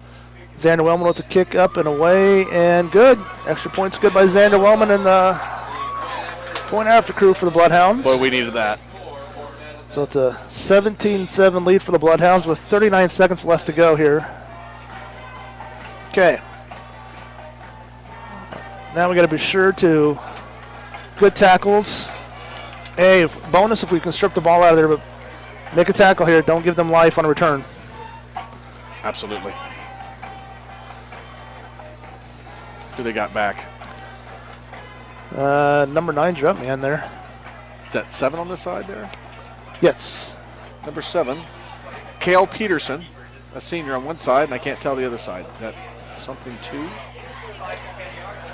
22, Keegan Cox, running back's got a little action so far. A couple seniors back there. And like you said, Montalvo's up as your short guy.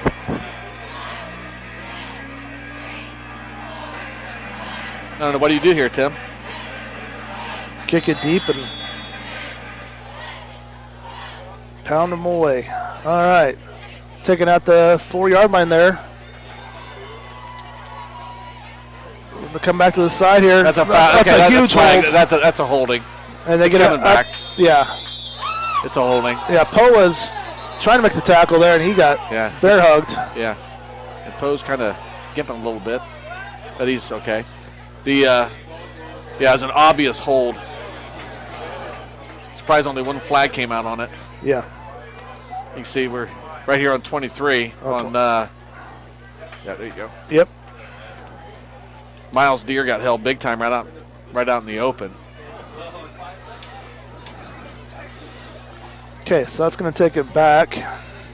I didn't even see who got the tackle on that. It's kind of important, but Ball is going to be at the 11, 12-yard line. so what do you do if you're Knoxville? They're You're at going your 12-yard line. to run it right up the middle there and get the clock going. They're going to try to see if they can get a big run, a mistake by the Bloodhounds. But when you got Tate Johnson and Larson back there, and McLaurin's going to be back, can't let him get back behind him. So let Lowney and Poe get a hit in the hole here. And a Handoff to tailback's got a gap there. He's going to gain almost 10 yards. Yeah, Keegan Cox. That's all right. That's what you didn't want to do is give him life. And he's getting up slow. Yeah. I think he landed right on the football. Nick.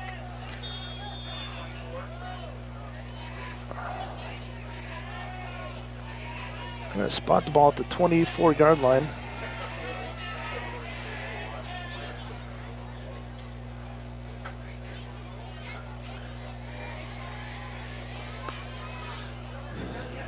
Yeah, I think he just got the wind knocked out of him when that landed right on the point of that football.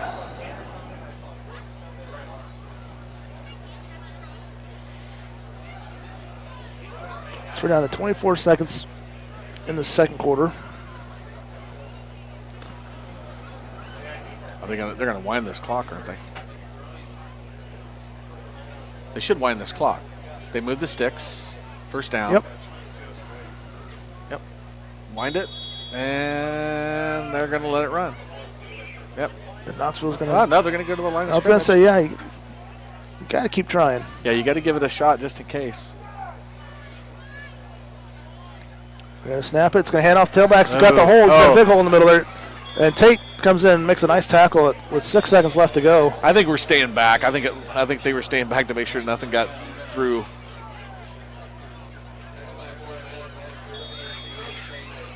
That's a timeout Knoxville. by Knoxville. So they're going to take a shot at this. Yep. So they're at the Fort Madison 35.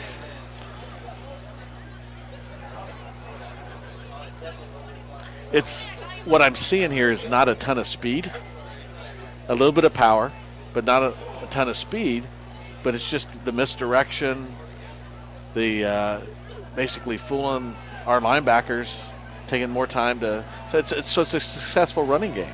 Yep. Surprised that haven't seen more of it this year, and maybe it is that thing where they were maybe having a little bit of injury issues early in the year, and now they're getting Well, it's kind of healthy. one of those things, 5-6 years ago, nobody did the spread, and everybody did running games. Everyone started going to the spread because you could spread it out and take advantage of mismatches easier. This just reminds me of good old-fashioned football. Yeah. Well, we must make a stop here. Make sure nobody gets loose. It looks like a max protects with one receiver out way wide to the right.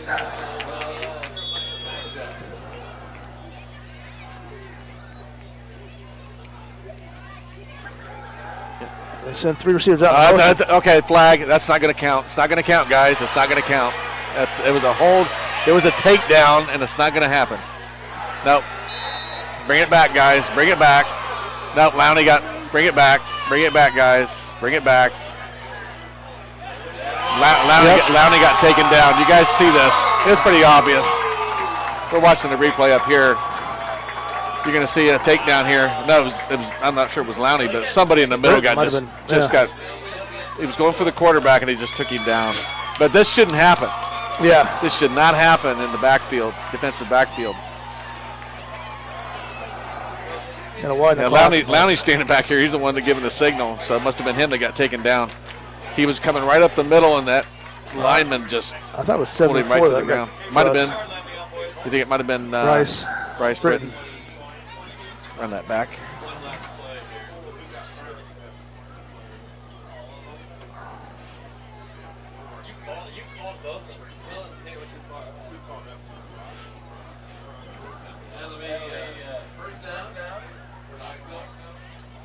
Okay, but it's an offensive Yes.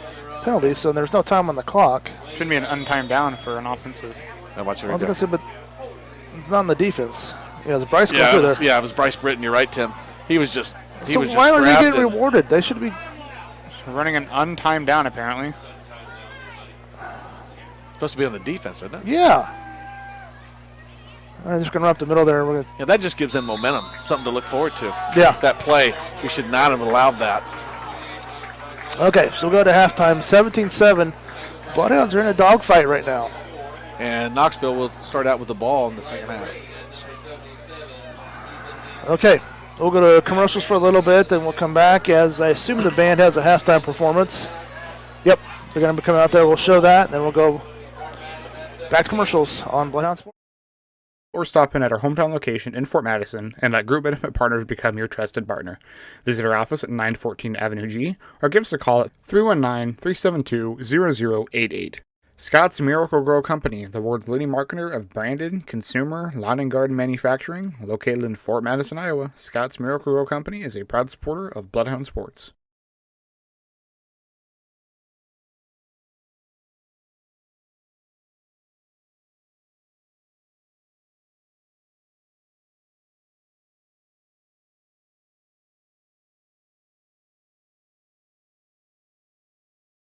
Become a member of the Bloodhound Booster Club today. There are a variety of support levels you can choose. Based on the amount of your donation, you can become anywhere from a sports fan to a top dog.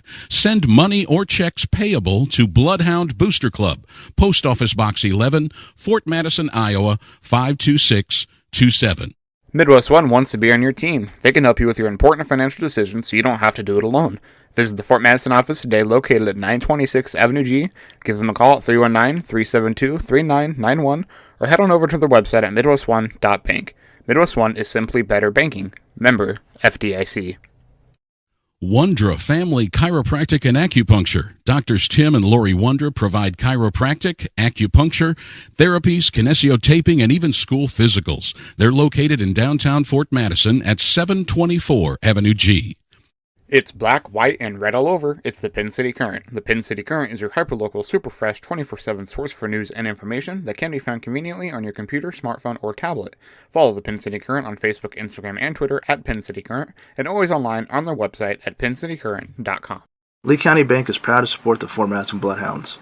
Bank when and where it's convenient for you. Our mobile banking app is a safe and secure way to check your balance, transfer funds, pay bills, and deposit checks, all from your mobile device. If you're shopping for a new home or need money to pay for unexpected expenses, our loan department can help. Visit our website at www.leecountybank.com or give us a call at 319-372. Okay, so we are back here as the Fort Madison Marching Band performs their Pirates of the Caribbean show.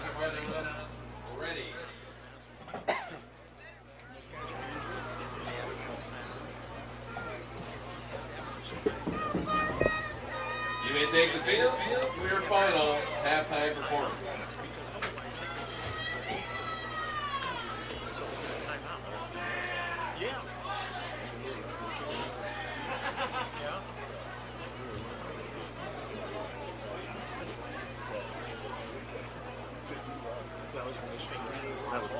Yeah, that was an hour. Yeah, see?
for more details. Equal housing lender, member FDIC. Mann's McDonald's, located in Fort Madison and Burlington. It's not whether you win or lose, it's how well you eat after the game.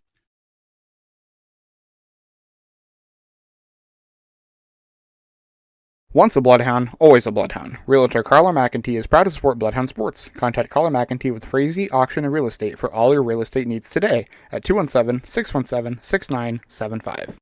Sub Arena Sandwich Shop, winner of the Taste of the Tri-States, voted #1 in Hawkeye's Reader's Choice for best sub and soft drink. That's Sub Arena Sandwich Shop, located at 2805 Avenue L in Fort Madison. Call ahead for carryout at 319-372-5001. Jacqueline Lumsden, owner. Group Benefit Partners is your hometown insurance partner covering all of your insurance needs. Committed to providing the highest level of service and quality products, Group Benefit Partners takes the time you need to understand the coverage that is best for you.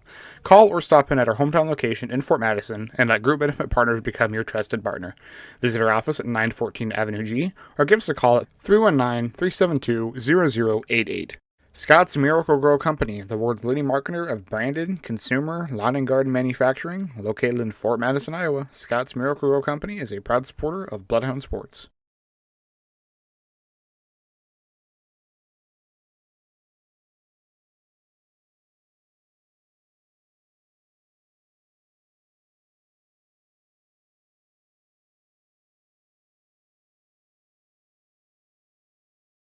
Become a member of the Bloodhound Booster Club today. There are a variety of support levels you can choose. Based on the amount of your donation, you can become anywhere from a sports fan to a top dog. Send money or checks payable to Bloodhound Booster Club, Post Office Box 11, Fort Madison, Iowa, 52627. Midwest One wants to be on your team. They can help you with your important financial decisions so you don't have to do it alone. Visit the Fort Madison office today, located at 926 Avenue G. Give them a call at 319-372-3991 or head on over to their website at midwestone.bank. Midwest One is simply better banking. Member FDIC. Wondra Family Chiropractic and Acupuncture. Doctors Tim and Lori Wondra provide chiropractic, acupuncture, therapies, kinesiotaping, and even school physicals. They're located in downtown Fort Madison at 724 Avenue G. It's black, white, and red all over. It's the Pin City Current. The Pin City Current is your hyperlocal, super fresh, 24/7 source for news and information that can be found conveniently on your computer, smartphone, or tablet. Follow the Pin City Current on Facebook, Instagram, and Twitter at Pin City Current, and always online on their website at pincitycurrent.com. Lee County Bank is proud to support the Fort Madison Bloodhounds. Bank when and where it's convenient for you. Our mobile banking app is a safe and secure way to check your balance, transfer funds, pay bills, and deposit checks, all from your mobile device. If you're shopping for a new home or need money to pay for unexpected expenses, our loan department can help.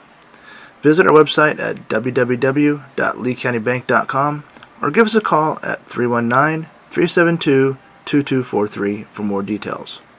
Equal housing lender, member FDIC. Mann's McDonald's, located in Fort Madison and Burlington. It's not whether you win or lose, it's how well you eat after the game.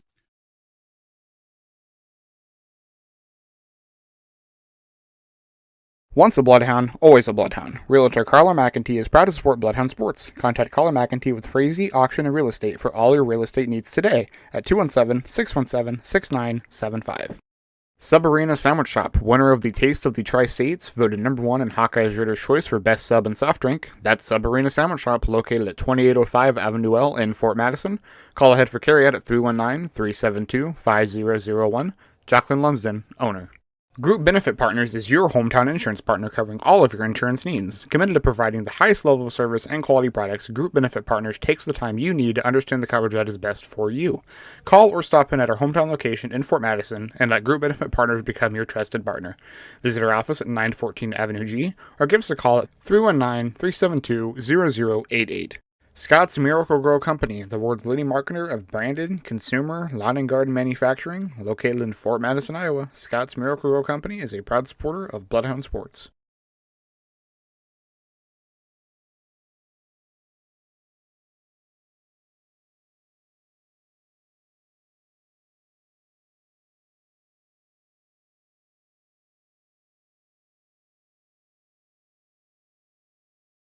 Become a member of the Bloodhound Booster Club today. There are a variety of support levels you can choose. Based on the amount of your donation, you can become anywhere from a sports fan to a top dog. Send money or checks payable to Bloodhound Booster Club, Post Office Box 11, Fort Madison, Iowa 52627. Midwest One wants to be on your team. They can help you with your important financial decisions so you don't have to do it alone. Visit the Fort Madison office today, located at 926 Avenue G. Give them a call at 319-372-3991 or head on over to their website at midwestone.bank. Midwest One is simply better banking. Member FDIC. Wondra Family Chiropractic and Acupuncture. Doctors Tim and Lori Wondra provide chiropractic, acupuncture, therapies, kinesiotaping, and even school physicals. They're located in downtown Fort Madison at 724 Avenue G. It's black, white, and red all over. It's the Pin City Current. The Pin City Current is your hyperlocal, super fresh, 24/7 source for news and information that can be found conveniently on your computer, smartphone, or tablet. Follow the Pin City Current on Facebook, Instagram, and Twitter at Pin City Current, and always online on their website at pincitycurrent.com. Lee County Bank is proud to support the Fort Madison Bloodhounds.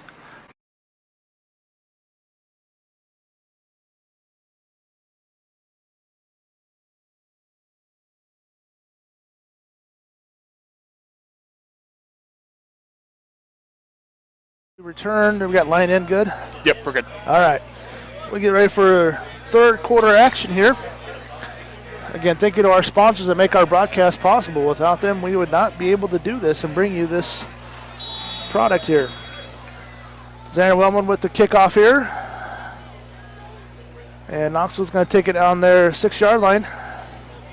Go right up the middle there. Nice job. There started to be a little hole pop open, and good job of the Bloodhounds closing that down. Cale Peterson was the returner for Knoxville.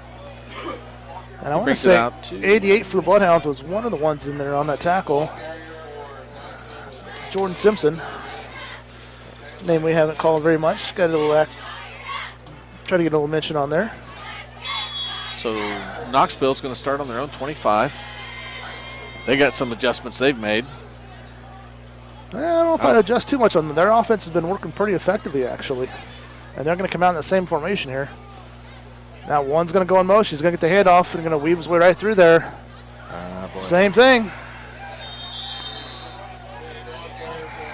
It's that first down for Knoxville. And Larson and Settles. Or Settles, I think, got in.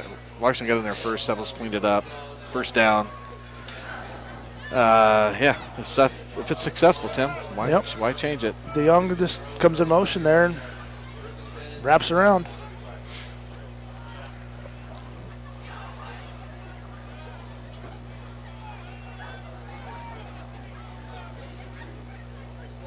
Now they're hand off Matoyev. He goes right ahead there. He's going to gain about 6 yards. Yeah, he kind of ran over the Bloodhound tackler. Yeah, Tate Johnson came up and made the tackle, but paid a little price for it. I'm going to say a 5-yard gain there. Ball's on the 41. And if they keep getting 5-6 yards a clip, they're just going to keep running it. There's no reason to do anything else. See what we could do about getting a turnover, maybe. Okay, now there's something's going to be different on this play. They're changing it around. Well, everybody's within about 5 yards of the line of scrimmage. Timeout, Knoxville. Yeah, the coach was motioning for something different, change of play or something. And they look confused. Yeah. And then the play clock came down. But everybody's within 5 yards of that line of scrimmage for the Bloodhounds. So you're wanting to know, wondering if they're going to hit that big long one like they did that in the first half. So the good thing with that, they took that timeout early here in the third quarter. Those could come in valuable towards the end of the game there.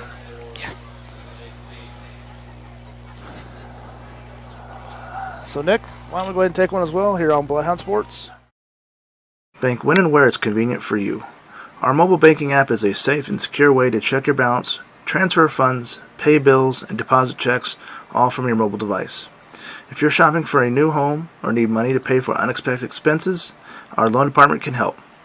Visit our website at www.leecountybank.com or give us a call at 319-372-2243 for more details. Equal Housing Lender, member FDIC. Okay, so we are back here. I was just telling the guys there's a dampness kind of rolling in here now.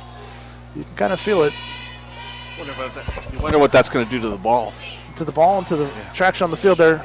Ooh, that's kind of a nice little tackle there by Poe. I think it was a nice job by the line itself holding everything out. That play took too long to develop. Yeah, they got pushed back a little bit, and number one had to go around a little bit further, and he kind of bobbled that just a little bit. Yeah, it looked like it was loose. Yeah. DeJong on the... Poe came in there and took care of that. So 3rd down and about 5.5. 5.5, 6, yeah.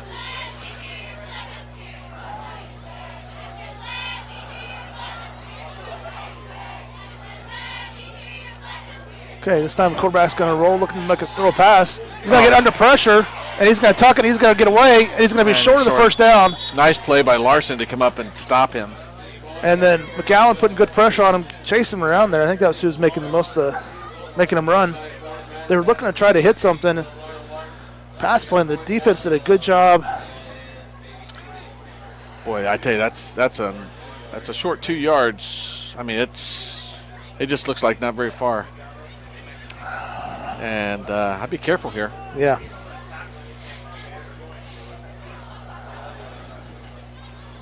Like you said, we haven't had any trickeration yet. I think it's a little pooch punt, gets away there. That's kind of going to go anywhere. That's going to bounce out about the 30-yard line. So about a 25, 27-yard kick. Yep. Bloodhounds will take that. Nice stop by the defense. Okay. Didn't take a lot of time off the clock. Now it's our turn. See what our offense can do here. Now, you know there's been adjustments made on the offensive side of this. At least some different ideas of how we're going to deal with that defense. So let's see what they got. Lineup's pretty much the same. Spread out really far. Thornton way far to the right. McLaren goes in motion, and Landis is going to go right up the middle there. He's going to gain about 3 yards. It was just an arm tackle that kind of, he tried to break through there, but I want to say, was it 65, the big guy in the middle there, made the tackle for him. Got an arm on around Landis. He couldn't break away. Looked like he was going to be able to make a cut. Yeah. And then he got his legs. Nope, it's one of the linebackers.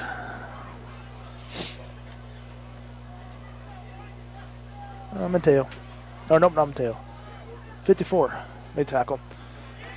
Landis keeps it again. Well, that spin picked him up an extra yard. Picked up about half the yardage needed. So it's going to be about a 3rd and 3 for the Bloodhounds. I liked putting Brock in motion like that. It kind of led one of the linebackers out. Mm-hmm. Well, number 54 is not even on the roster. I don't know who that one is for Knoxville. We just couldn't get, nobody laid a hand on 27 out here. As he stayed home. He didn't play defensive back. Oh, that's nice. There we go. Hard count. You wonder if that was called in the locker room. Talked about. Take advantage of their aggressiveness. Aggressiveness, yeah. Smart move by the Bloodhounds there to get that easy first down.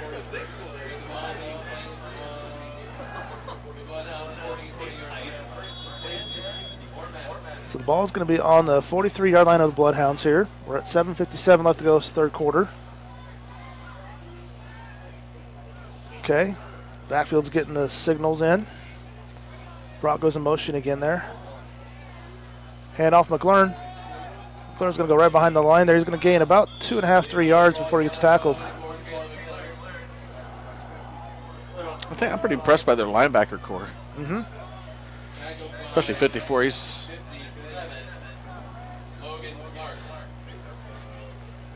The line's pretty big, Tim. Those are some. They're not maybe as tall, but yeah, they're kind of thick and probably hard to move.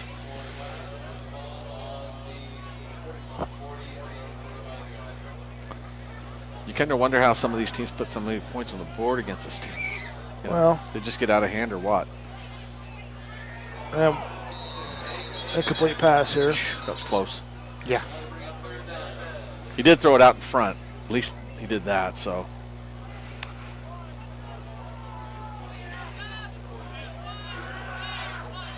Trying to get the ball to a quick playmaker. Yep, out in space. Nothing wrong with that. So that brings up a 3rd and 8 now for the Bloodhounds.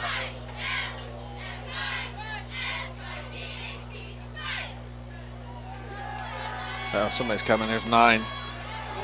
Landis under pressure. Oh, that ball's out. Ball's loose. That ball's out. They're gonna call that a fumble. Yep. Went to go Just throw it. Got hit. Was just getting ready to throw it. Montalvo, I think, got his hand in there. Yep. Or hit him just. I'm going to take a look at it, but. I think he hit the ball as Landis was pulling it back to throw. Well, Landis, when he slowed down to throw that, he just got hit in the back, which dislodged the ball. So,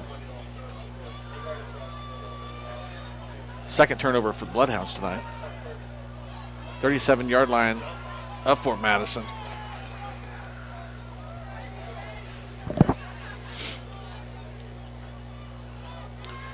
They're looking to throw a pass. Settles good pressure, and Deacon, and there's a sack.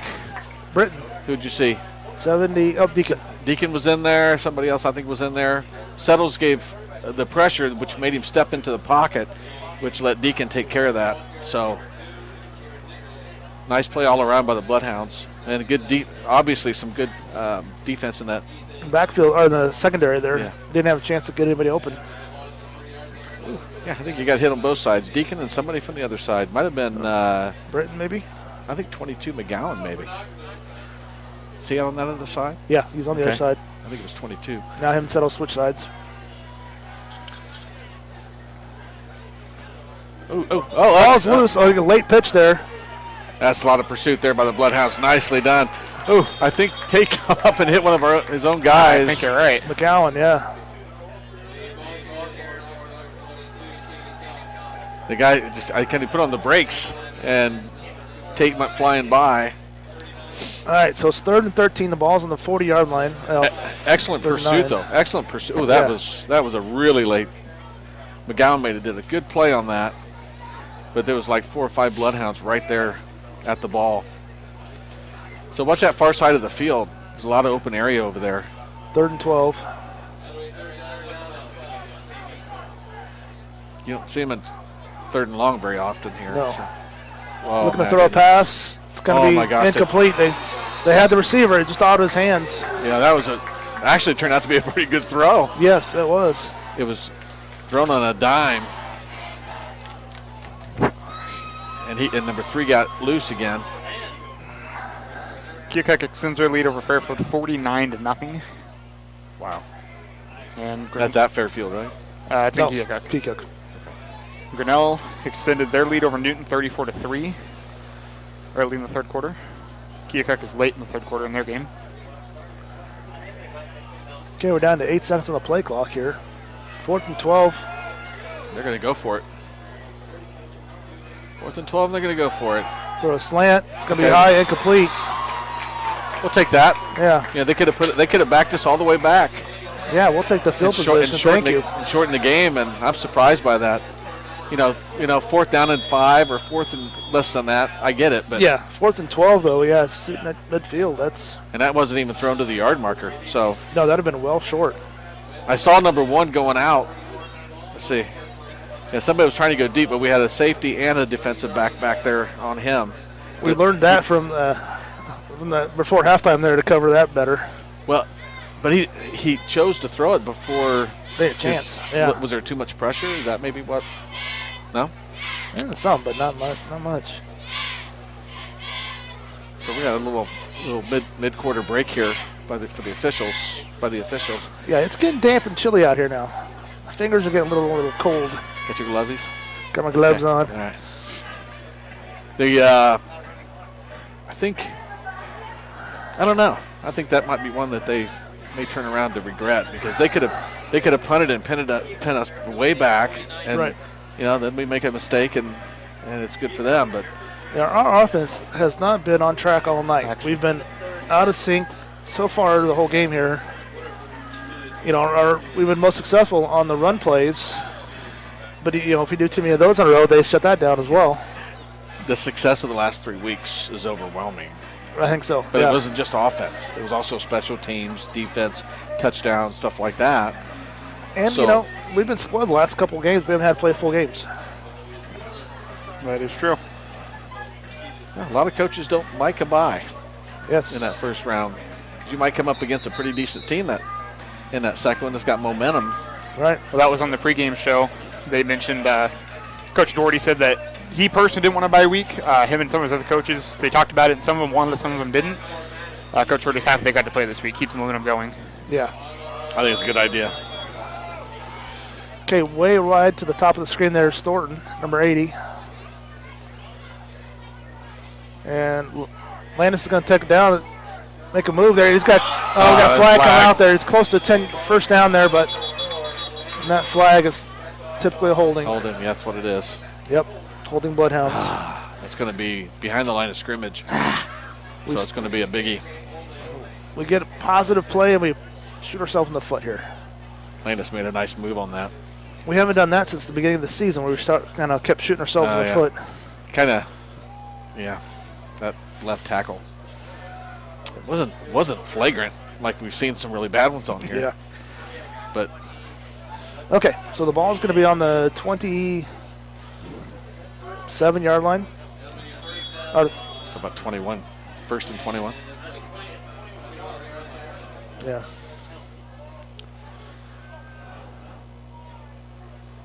Hand off to McLaurin. Caleb's Ooh, they get going to get ahead there. He's going to get up to about the 32, 31. Thought he got a face mask for a second. I guess he must have got his jersey in front. I'm sorry, Yeah, it was 36. Neck up area. Is that what it was? Yeah, that was a What it looked necessary run. That was a nice run. Yeah.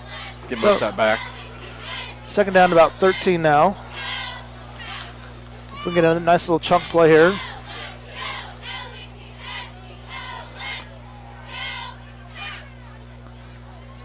Landis is going to throw a quick slant out here behind Tate. That's the third pass that's been behind our receiver.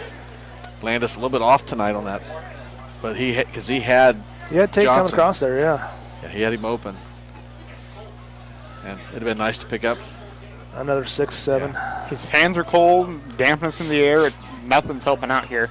Yeah.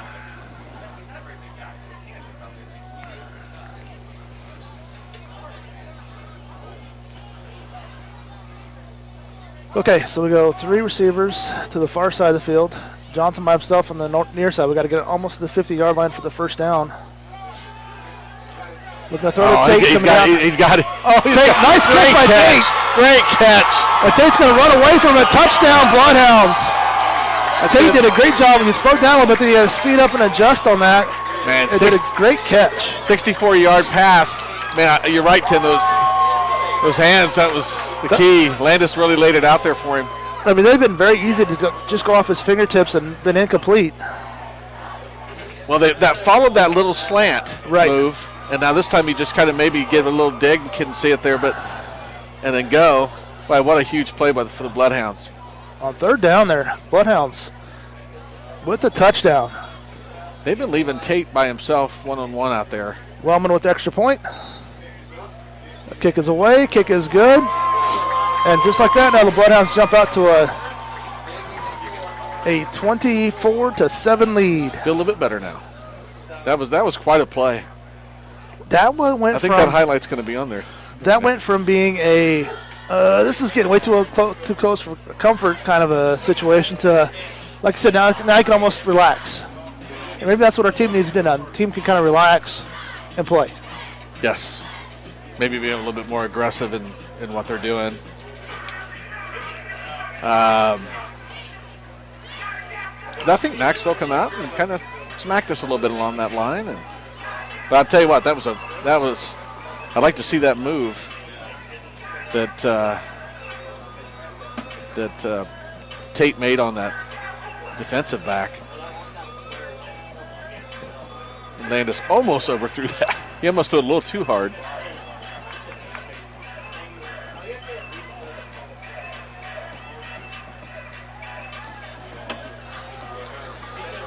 Now let's see if we can just kind of. Shout out to Jay Eckhart, our A godfather of broadcasting here says it's not that cold.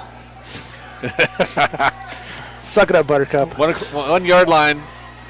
Bringing it back. Looks like that's Cox again. And he gets brought down at the 22-yard line there by 3 different Bloodhounds, 54, 21, and 30. So Kane Williams got in there. And Joseph Dotson. Who else did you say? 54. 54. Of course, that's Ensminger. Austin haven't had his name called quite as much tonight. Well, it's kind of one of those after last couple games. I would be making sure to get a hat on him on defense too. Well, I think Knoxville's line is doing a nice job. You're right. They are, against that Bloodhounds front there, they are. It's just a matter of they're standing us up and holding us in place, and then letting that whatever running back, who's hard to see, kind of zip through there. And now they spread out a little bit there and hand it off to the 28. He's going to get about up to the 30-yard line there. Michael Grubel. A little bit different ball carrier, a little different set for him. They kind of spread it out just a little bit more. Junior running back. Sorry if I didn't pronounce that correctly. And then now your number 9's coming back in there for him. Montevo. He's going to be something next couple of years, Tim, like you mentioned earlier. I think so. He's a good linebacker. Good linebacker, good tailback for him. I think they're going to take a shot here pretty soon. I mean, you're down by this score. You could pitch out there. Number 9's going around the left side. Gets strung out. Good tackle there by the Bloodhounds. That was Tate Johnson. He come in and swept his legs. And Will Larson was there. Did you see somebody else? Good pursuit by the Bloodhounds. Yeah, and they did, like I said, good job taking him out right at the legs. Not going for the high for the body shots.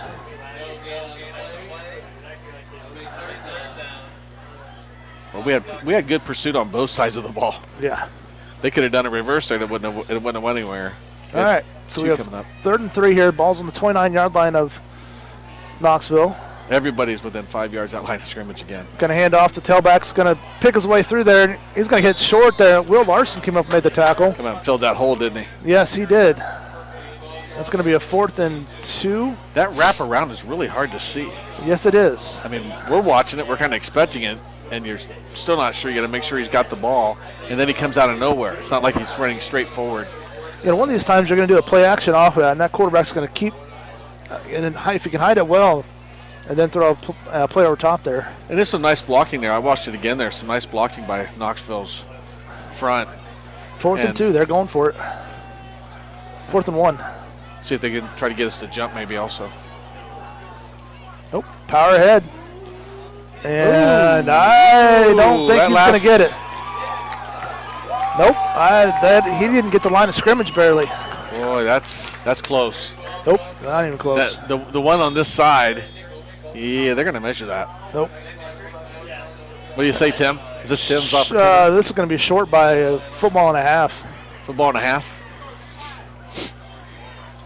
Fairfield scored a touchdown, 2-point conversion, make it 49-8, 7:46 left fourth quarter. And Newton just scored a touchdown, make it 34-9, 6:28 third quarter there. Okay, let's see here. Can you see, Tim? Nope. It's definitely short, though. Bloodhound football, I know that. They knew it. I could not tell how short it was. I couldn't see because I couldn't. Guys were in there. Good job by the Bloodhounds. Good stop. There was some. I mean, it looked like he got a pretty good surge into the line at first, and then it was just blocked up and pushed back. Okay, so Bloodhounds have good field position here. Time to take advantage of this with 1:55 left to go third quarter. Landis is calling something out. They might change the play up a little bit.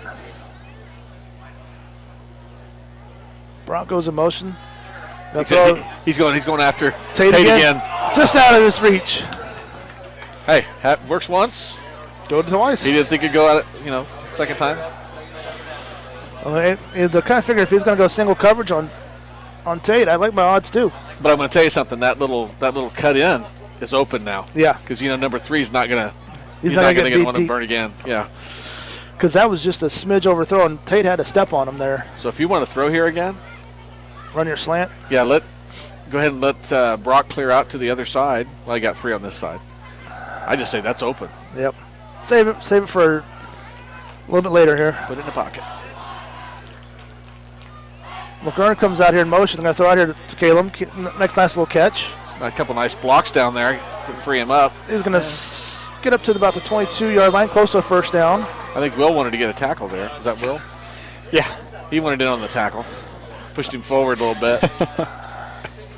It's going to be... It's kind of smart, actually. Oh, yeah. They're gonna look for... Officials, timeout. Why are they going to measure? What are they doing? Well, I guess it's closer than it looks. Okay. I don't... Even the chain guys are like, That's a solid yard. Well, the far one over there, when you look at actually where the first down guy is standing, it's closer. It might be like a football length short, but it's closer than what that yard marker guy is standing there. I think, actually, Tim, I think you're right. It's just that there's kind of an odd spot. Their angle here for... I was going to get the angle, and it being clear across the field. It's kind of a little harder to see, too. Okay, they're going to stretch it out. About a half yard short. The length of the football. Okay. So the officials are going to take that spot to use it to mark it. They're going to put him right there on this side hash. Yep. So what do you do here? I take Landis. Landis or Caleb. Get a push. Probably, I'd almost use Landis and have Caleb run as a decoy going out wide. That's what I was thinking. Yeah, get him out of there. Make them account for him outside. You got 2 chances to get first down here. You can take a shot here. Yeah. So you got to account for, Caleb if he goes out. Okay, they're going to wind the clock here. Bloodhounds get to play. So 3rd and short. Landis is going to hand it off. McLaurin's going to get the first down. So all that talk, and he just hands it off like you said, Tim. Just hand it off to McLaurin. But you see that yard marker over there? That was... Wait a minute, they got that all wrong. They had that set up on the... Look at that. They had that set up down on the 30? Down to the 20? I think they got that totally messed up. yeah. When they reset that, they did not set it back on the right spot over on the sidelines. No. Because he just picked up like 2 yards on that carry, and it was only a little bit more than a football length. Yeah. Now they're going to measure again. The yard marker's in the wrong spot. We're going to go back.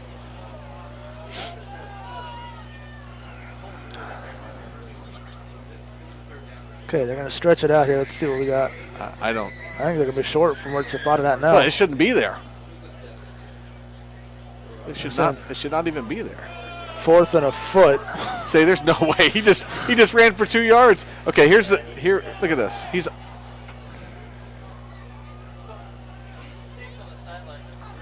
Yeah, they got that wrong. Look how far it is. It's all the way up at the 1 yard beyond the.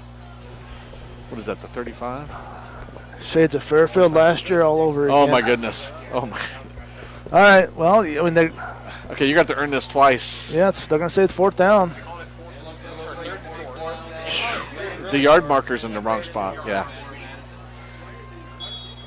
Yeah. Doesn't make any sense at all. Yeah. Okay.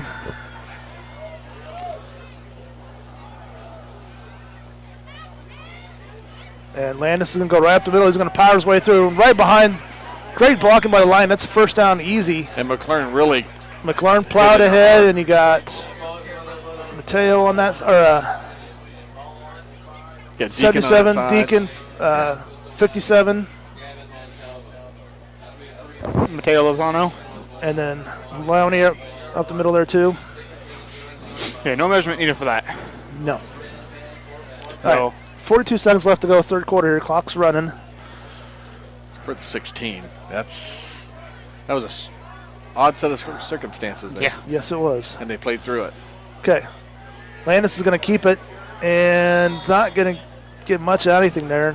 Kind of wish we'd have handed off. I think Will had something. But then it's easy to say that because Well, they reacted to Landis having it. And off their scouting, they knew Landis keeps that a lot. So yeah. it doesn't mean he can't get it off. Yep. And that's going to be it for the third quarter here. But they're going to give that to the line of scrimmage. Okay. So successful third quarter, 7 points for the Bloodhounds, 0 for Knoxville. So we're going to take a timeout, and we'll be back on Bloodhound Sports. Mann's McDonald's, located in Fort Madison and Burlington. It's not whether you win or lose, it's how well you eat after the game.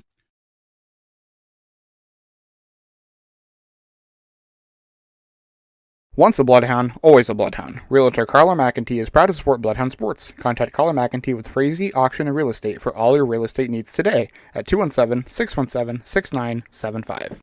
Sub Arena Sandwich Shop, winner of the Taste of the Tri-States, voted #1 in Hawkeye's Reader's Choice for Best Sub and Soft Drink. That's Sub Arena Sandwich Shop, located at 2805 Avenue L in Fort Madison. Call ahead for carryout at 319-372-5001. Jacqueline Lumsden, owner. Group Benefit Partners is your hometown insurance partner covering all of your insurance needs. Committed to providing the highest level of service and quality products, Group Benefit Partners takes the time you need to understand the coverage that is best for you. Call or stop in at our hometown location in Fort Madison and let Group Benefit Partners become your trusted partner. Visit our office at 914 Avenue G or give us a call at 319-372-0088. Scott's Miracle-Gro Company, the world's leading marketer of branded, consumer, lawn and garden manufacturing, located in Fort Madison, Iowa. Scott's Miracle-Gro Company is a proud supporter of Bloodhound Sports.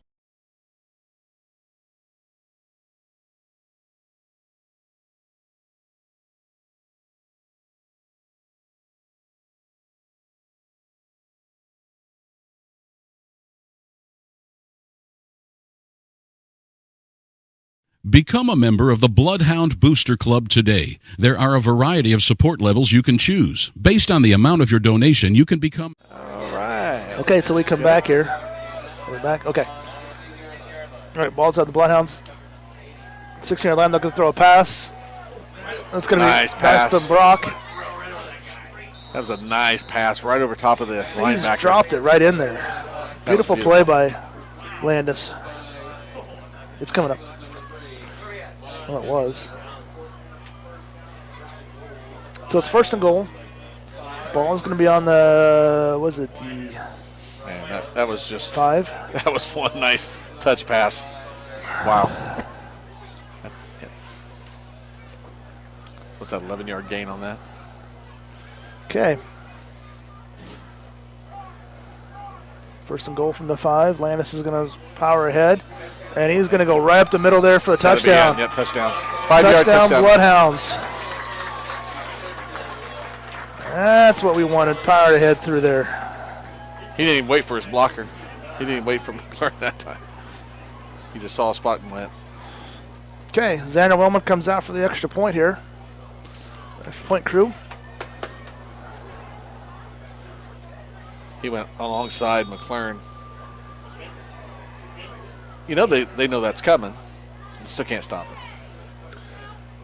Xander gets the kickoff, and it's good. 31-7 Bloodhounds. 11:31 left to go in the game. That's a good way to fire off the 4th quarter. I think the defense. Keep the defense fired up. Let's get another 3 and out. Take a little pride. I think they like keeping that 7 and under on the scoreboard, if you know what I mean. Yes. Because even when Fairfield scored a couple of them, that was basically on our JV. And I think, if you're Knoxville, trick plays, whatever, everything's got nothing to lose.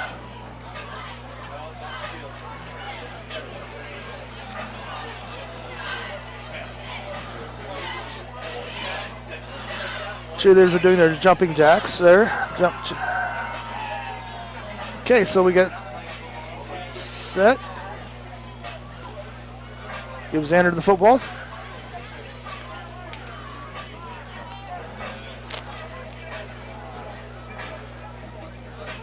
Returners for Knoxville are standing on their own 5-yard line. Wellman with the kick. Going to be fielded at right at the 5. Turns right up the middle here. And he gets brought down at the 30. Kane Williams there. And shed his block. And 88. did a classic tackle. Just how he was taught. Okay. Now our defense is getting a little pep in the step. I like that. Watch Kane. Yep. Gets rid of the block early. And right there.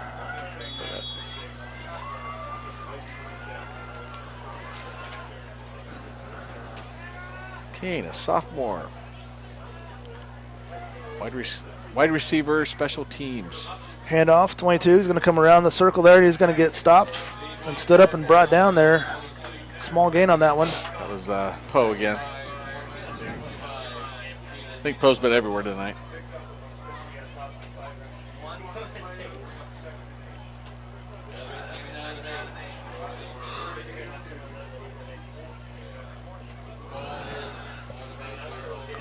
There's an awful lot of running just for 2 yards, isn't it? Yeah. How they wrap around like that.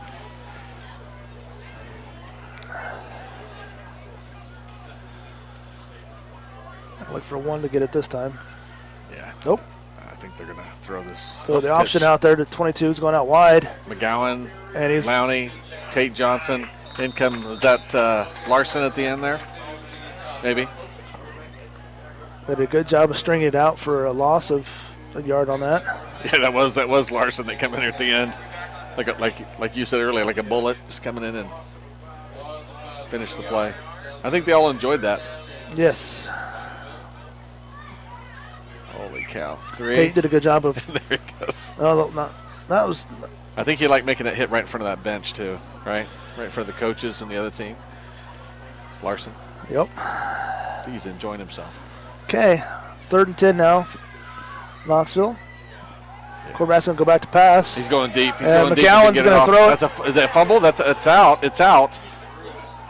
I think that arm was hit. They're going to call it a fumble, and it's going to go our way. Somebody got in there. McGowan came around, flying around the corner. Oh, wait a minute. They're not making a call here. They have not made a call. They're huddling the clock. I think they're first down, Bloodhounds. First down, Bloodhounds. So who got the arm? McGowan. Jacob comes around there, hits the ball. Well, he hit it before his arm started to come forward, I think. Yeah, and I couldn't see who came out of the pile with it, but Bloodhounds clearly covered Deacon. it. Deacon came out. So Bloodhounds get the ball here on the fumble at the 30-yard line of Knoxville. I thought so too, but I think he might have got there right before he was pulled. Okay. Trips to the right, 1 to the left. McLaren back there next to Landis Williams. Looking to throw a pass. Going to hit He wants another Tate across the middle there. Ooh, that was a little safety, late. Yeah, the safety came over there to break it up. The 2 Knoxville players took themselves out, took each other out, but after they hit it away, that was, like you said, safety come over. Yeah, that was kind of came almost a little too much to the middle of the field there, made it easy for him to drift over that way. Yeah, a little late, it seemed like. Yeah. I like the call, though. Yes, definitely. Now I'm going to hand it off to McLaren and let him power ahead here. Weave through the traffic. Nope.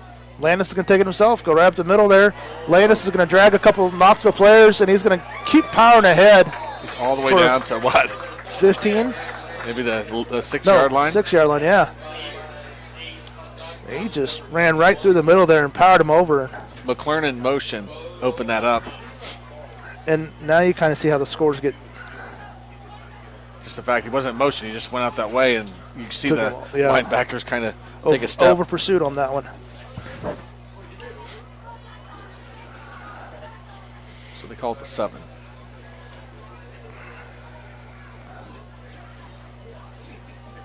Landis and McLaren are talking back there, back and forth. You want it? No, I'll take it. You want it? No, I'll take it. Caleb's going to try to go to the side here. He's going to go out.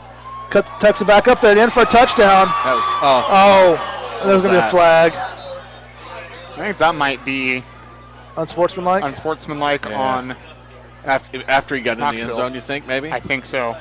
Because I didn't see really, unless he threw the flag late. Yeah, I mean, just the spot of the flag where it's at, I would think unsportsmanlike. Yep, there it is. You called it, Nick. Bloodhound. Whoa. Oh, okay, they called Touchdown's the touchdown good. It must have been some sort of celebration. He must have taunted on him or something. They're going to say, what does it say? I think it's because we're handling one of these right here. Yeah. Okay, so touchdown counts, 37. And I assume they take that on the kickoff here.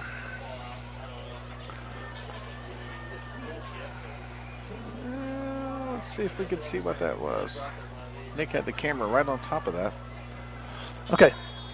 Wellman lines up here for the extra point. Hold, kick is away. Kick is good, 38-7 Bloodhounds. This is the play before here. Yep.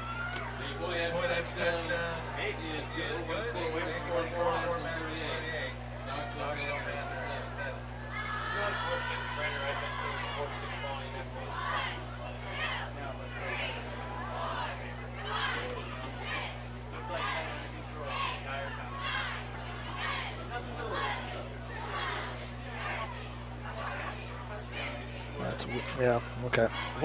What? I don't know. He must have said something. I think something was said. I mean, that's the only thing I could think of. Yeah, that's the only thing I could think of. Because I thought maybe he flipped the ball at somebody or something, but he didn't really. No.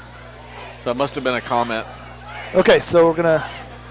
I imagine things got a little chippy down there during that first half and coming out from halftime. So now a 15-yard penalty on the... It's going to be assessed. So it's going to have the Bloodhounds kicking off from the 25-yard line. See if Zander can kick that to the end zone. Nah, this time, they actually might get it on the... Receive it on, the 20? Yeah. Usually they don't get it out barely to the 20. Okay.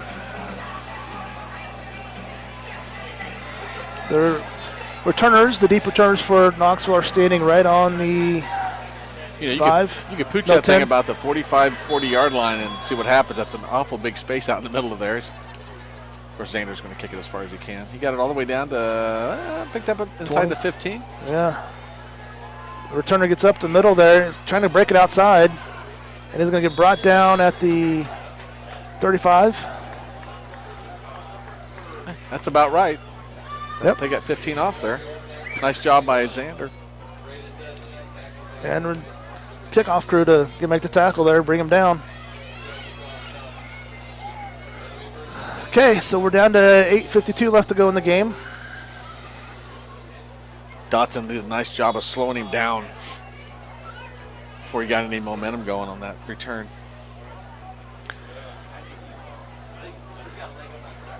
One more score and we can finish that clock off.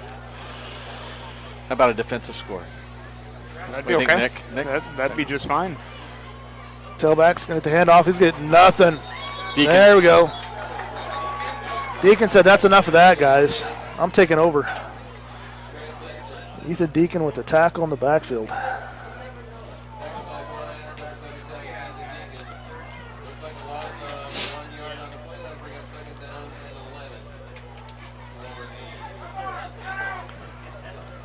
Well, he was back in there so fast. Yeah. It's almost like he was unblocked. I wonder if they had had a mistake there because, man, he was back there quick. He showed some real quickness. Second and 11 now for Knoxville. Handoff coming around the side here. Cox. And he's going to get nothing, and then Poe's going to help clean it up there. But Ooh, guess who we got in there? We got Teague Smith in there, the freshman. he came in there to make the stop, make the initial, and then Poe cleaned it off.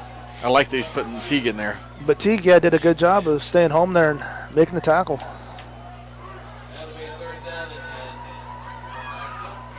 That defense has come through here in the second half. Yes. Just shut them down. Not allowed them to make any, series of long runs or anything. Ooh, there's some pressure. Roll the pocket, throw across the middle. Ooh. It's going to be Oh. incomplete. The receiver had it in his hands. Right in his hands. Kyle Davis. At first, I thought it was the quarterback. Maybe his throws weren't quite accurate. Nope. He's been hitting his receivers in the hands. Yeah, that was a nice throw. We're bringing special teams unit onto the field. It's 4th and 10. Ball's on the Knoxville 35. Tim, you said that earlier that they're going to start throwing the ball. And that slows that game down a little bit, that clock especially. Like I said, if we can get some kind of return here, maybe. I was going to say, teams? I wouldn't think they're going to kick anywhere near Brock, but maybe a block. He gets it away pretty quick. They got a line drive kick there. Oh, he's going to bring that back. Knoxville bounce there, goes to 25. And Brock's kind of got nowhere to go, really. No, they got him wrapped up. 30 there. You kind of get used to seeing something almost every time, and then when they took that bounce, that Knoxville roll on it there, that gave the rest of the returners or defenders a chance to get down there to make the tackle. All right, so the offense is going to start on the 29-yard line. The Bloodhound 29. 7-11 left to go in the game.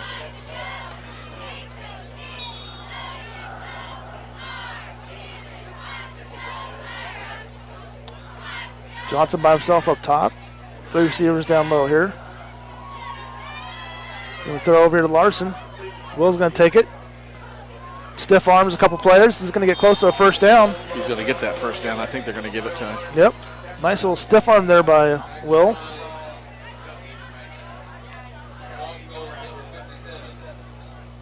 That's a Bloodhound first down.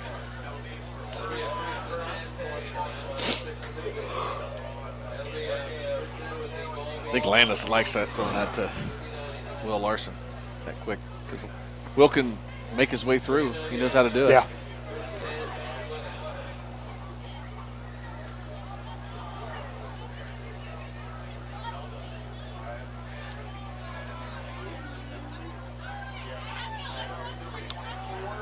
McLaurin's going to pick his way through there. He's going to gain about 6 yards on that carry.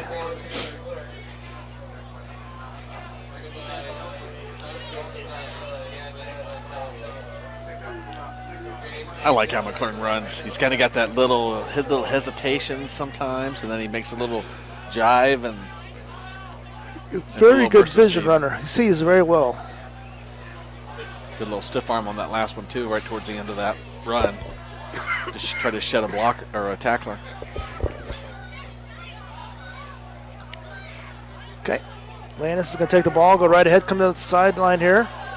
Goes down the sideline, gets knocked out at about the 41-yard line. The right side of that line did a very nice job on that play.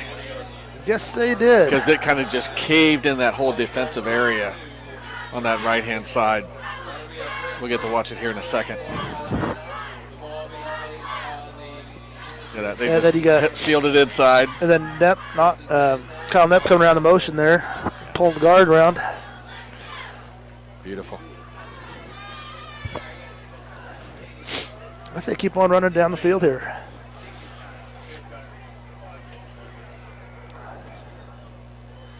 Landis is going to look to go to the left side there. Not going to have much of a gain on that one. I think Knepp's a little unhappy with his block there. Well, that and I think almost like Landis got on too fast and stepped on somebody. More to be tripped over somebody versus to get tackled. Tripped.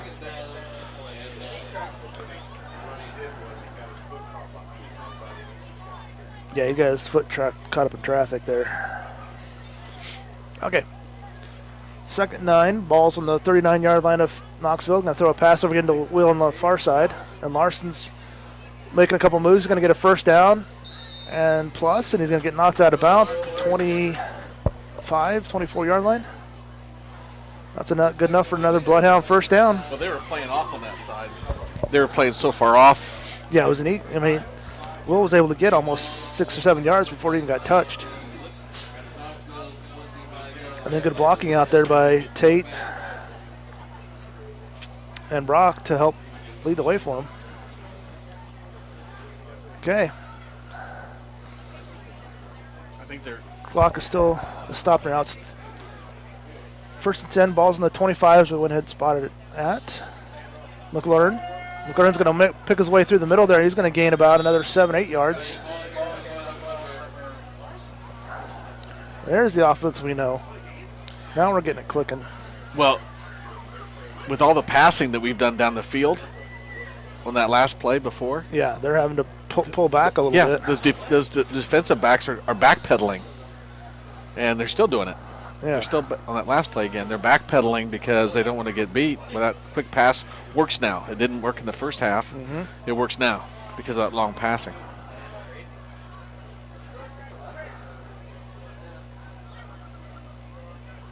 Landis hands off Caleb McClure again. McClure's going to look to bounce it out. He's going to try to get the edge there. And the nice job of 57 getting a hold of him and not really letting go. It might have got the first down on it still. Logan Clark was able to kind of hold on there. And let's see where they spot it because it was right close to the yard marker, I think. Right around about the 15 maybe? That's got to be close? Right close. Ooh. That's got to be like.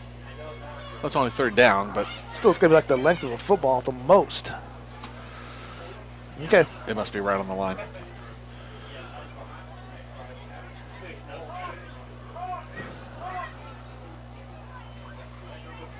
And Landis is going to go right behind his blockers, and then he's going to get hit hard, but I think he's got enough for the first down there. Yep. But Caleb was able to be a lead blocker on that one, and Landis just smartly tucked in right behind him.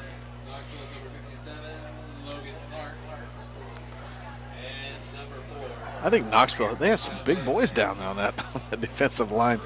Sometimes it's hard even for Deacon to get them to move a little bit. There's a 235, 290, 210, 230. It's not very tall, 5'9". Yeah, they just don't look that big. Spark plugs out there. Another pass out there to Larson again on the side. And he's going to get blocked. There's a penalty flag. Dropped right at the end of that play. We tackled him, kind of spun and threw him down. I think they're going to do a hold on the Bloodhounds.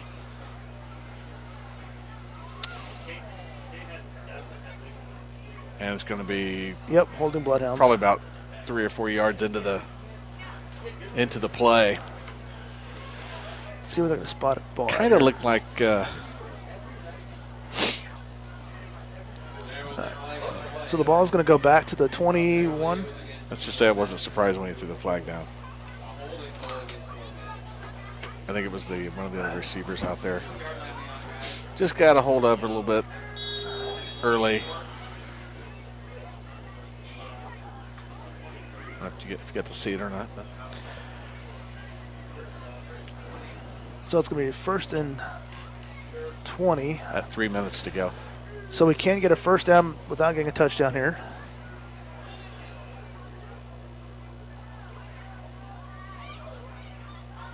Quick pass out here to Larson again on the side.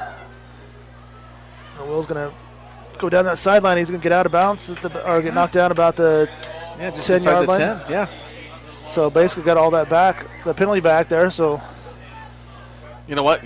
You don't have a ton of success when you have 20 yards to go. Why run it up the middle? We got more than I thought we did. So it's going to be 2nd and 6 here.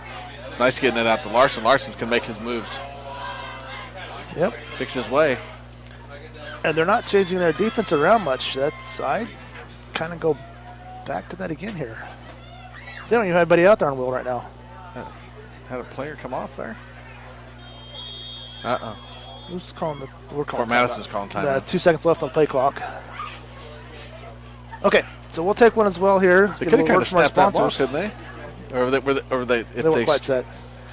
Okay, we'll be back on play. To a top dog. Send money or checks payable to Bloodhound Booster Club, Post Office Box 11, Fort Madison, Iowa 52627. Midwest One wants to be on your team. They can help you with your important financial decisions so you don't have to do it alone. Visit the Fort Madison office today, located at 926 Avenue G. Give them a call at 319-372-3991 or head on over to their website at midwestone.bank. Midwest One is simply better banking. Member FDIC.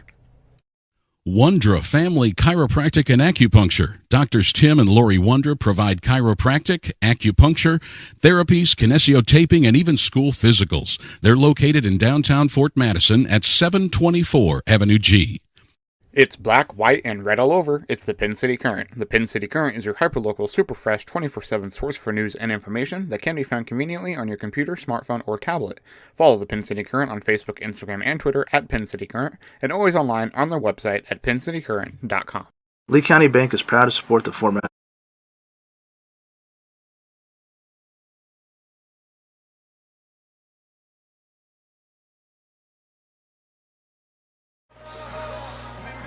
Okay, so we are back here.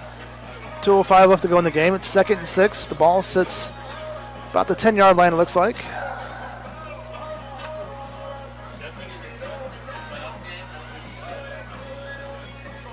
All right. So the white hat says we are good to go.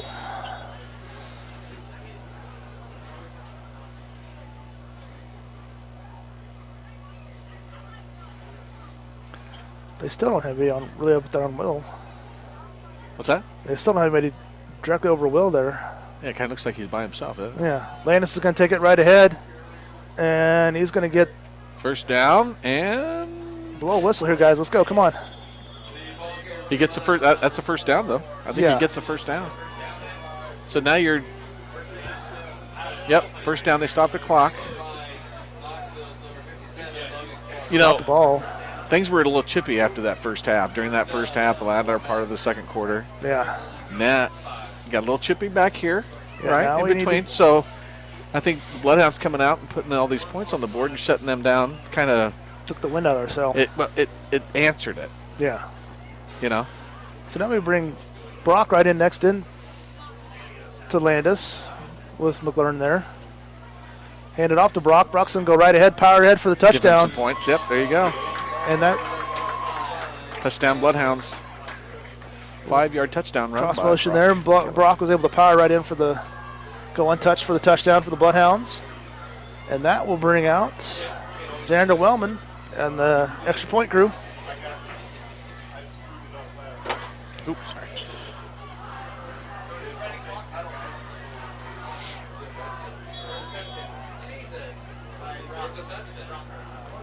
Kick is away. Did he start moving a little bit there before the snap?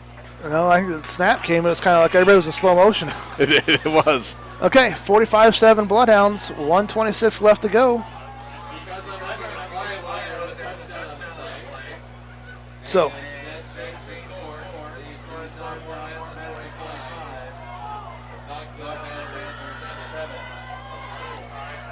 So that is an answer. You know, 17-7 halftime. Right, you come out, you put in 4 touchdowns, not special team, but offensive touchdowns. well, you can tell the adjustments our coaches were able to make. You know, our coaches did a good job of making a few adjustments on the defense to really stop Knoxville's running game. Yeah, to be able to stop that. And then we get the fumble. too many You know, our threes now. defense gets the ball back, takes the ball away for us. Short field. And we overcame that fumble on the kickoff. Yeah. Yeah, because that third quarter started off kind of disastrous, and then when we were able to respond very quickly here. Okay. So the kickoff team is set.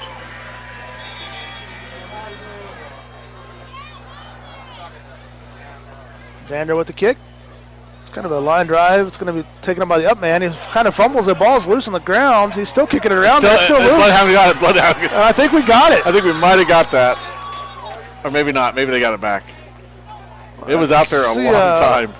Hand coming out of here yet. Yeah, it's you know, I don't know how that ball was out there a long time. Yes, it was. Like I said, it was kind of it's damp. It's wet here now. Yeah, a little greased a little bit, it seemed like. Yeah. Okay. 1:14, 1:13 left to go in the game here. Ensminger had a shot at the end there. And coach is putting in some of the JV players, and number 7 comes out there for the Bloodhounds. Gavin Wilson. Wiseman. Gavin I'm sorry, Wiseman, yes, who's I said Wilson. started Holy off the cow. season on fire in the defensive tackle position, then was injured. And this is his first game back since his injury. Get Miles a chance to get on the field. Miles Deere's out there. You got Kane Williams. Hand off to tailback going around the middle there. He's going to go nowhere. Nice. And in on the They tackles. needed that, and I don't think the coach is going to stop anything here. I can't tell who all made the tackles in there. Right up the middle. What if they're going to do one more snap? I don't think so. So this sets the stage after Grinnell beats Newton 44-16. 38 seconds left at 44-16. Location to be determined for next week. Yeah, we'll find out in a sec. But we're down to 4, 3, 2, 1. And it is official. The Bloodhounds have their first playoff victory in a very long time. Long time. Very, very long time. 45-7 Wow. over Knoxville. And if you'd asked me at halftime, if you'd told me this is the final score, I said, wow. I'd have said no. Then I said, okay, that had been a block, kickoff return for a touchdown or something like that. Or a punt return. But the offense just the defense played well.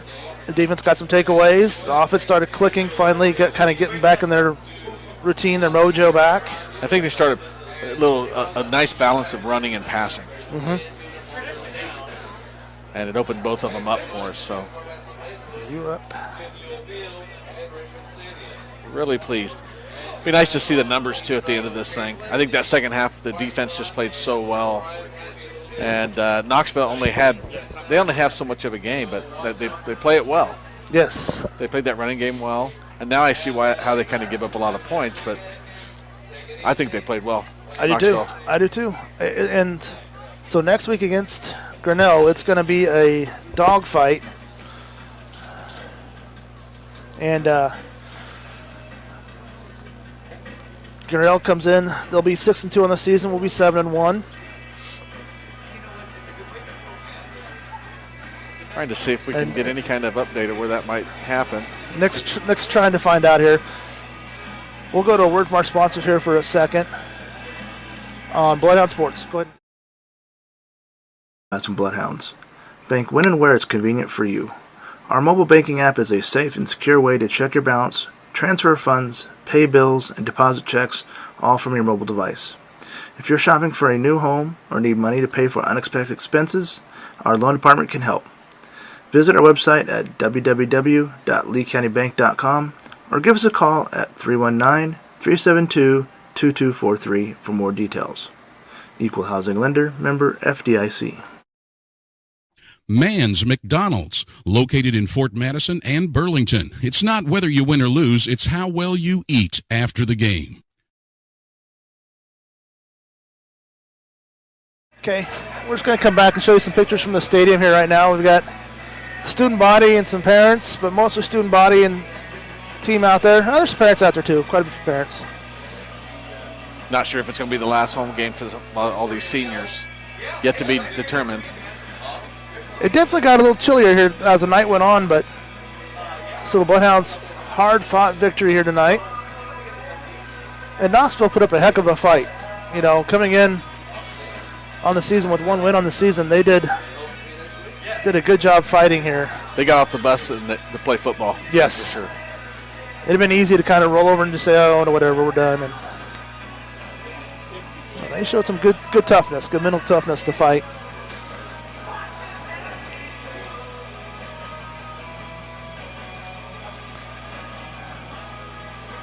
Well, I'm glad we didn't have the wind that we were supposed to have. Yeah, that was. But it's 40 degrees, and overnight I think it's supposed to pick up again and be a windy day tomorrow, but it looks like it might get up to maybe around 70 degrees, so it might not be too bad of a day. Yeah, I'm starting to see my breath. Winter is right around the corner. Well, we were talking about how warm it was all season, so. Yep. Yeah, we're getting. All right. So that's going to wrap it up tonight. Stay tuned on our Facebook page. We'll try to update you as soon as we can where the game's going to be and what's going to happen there.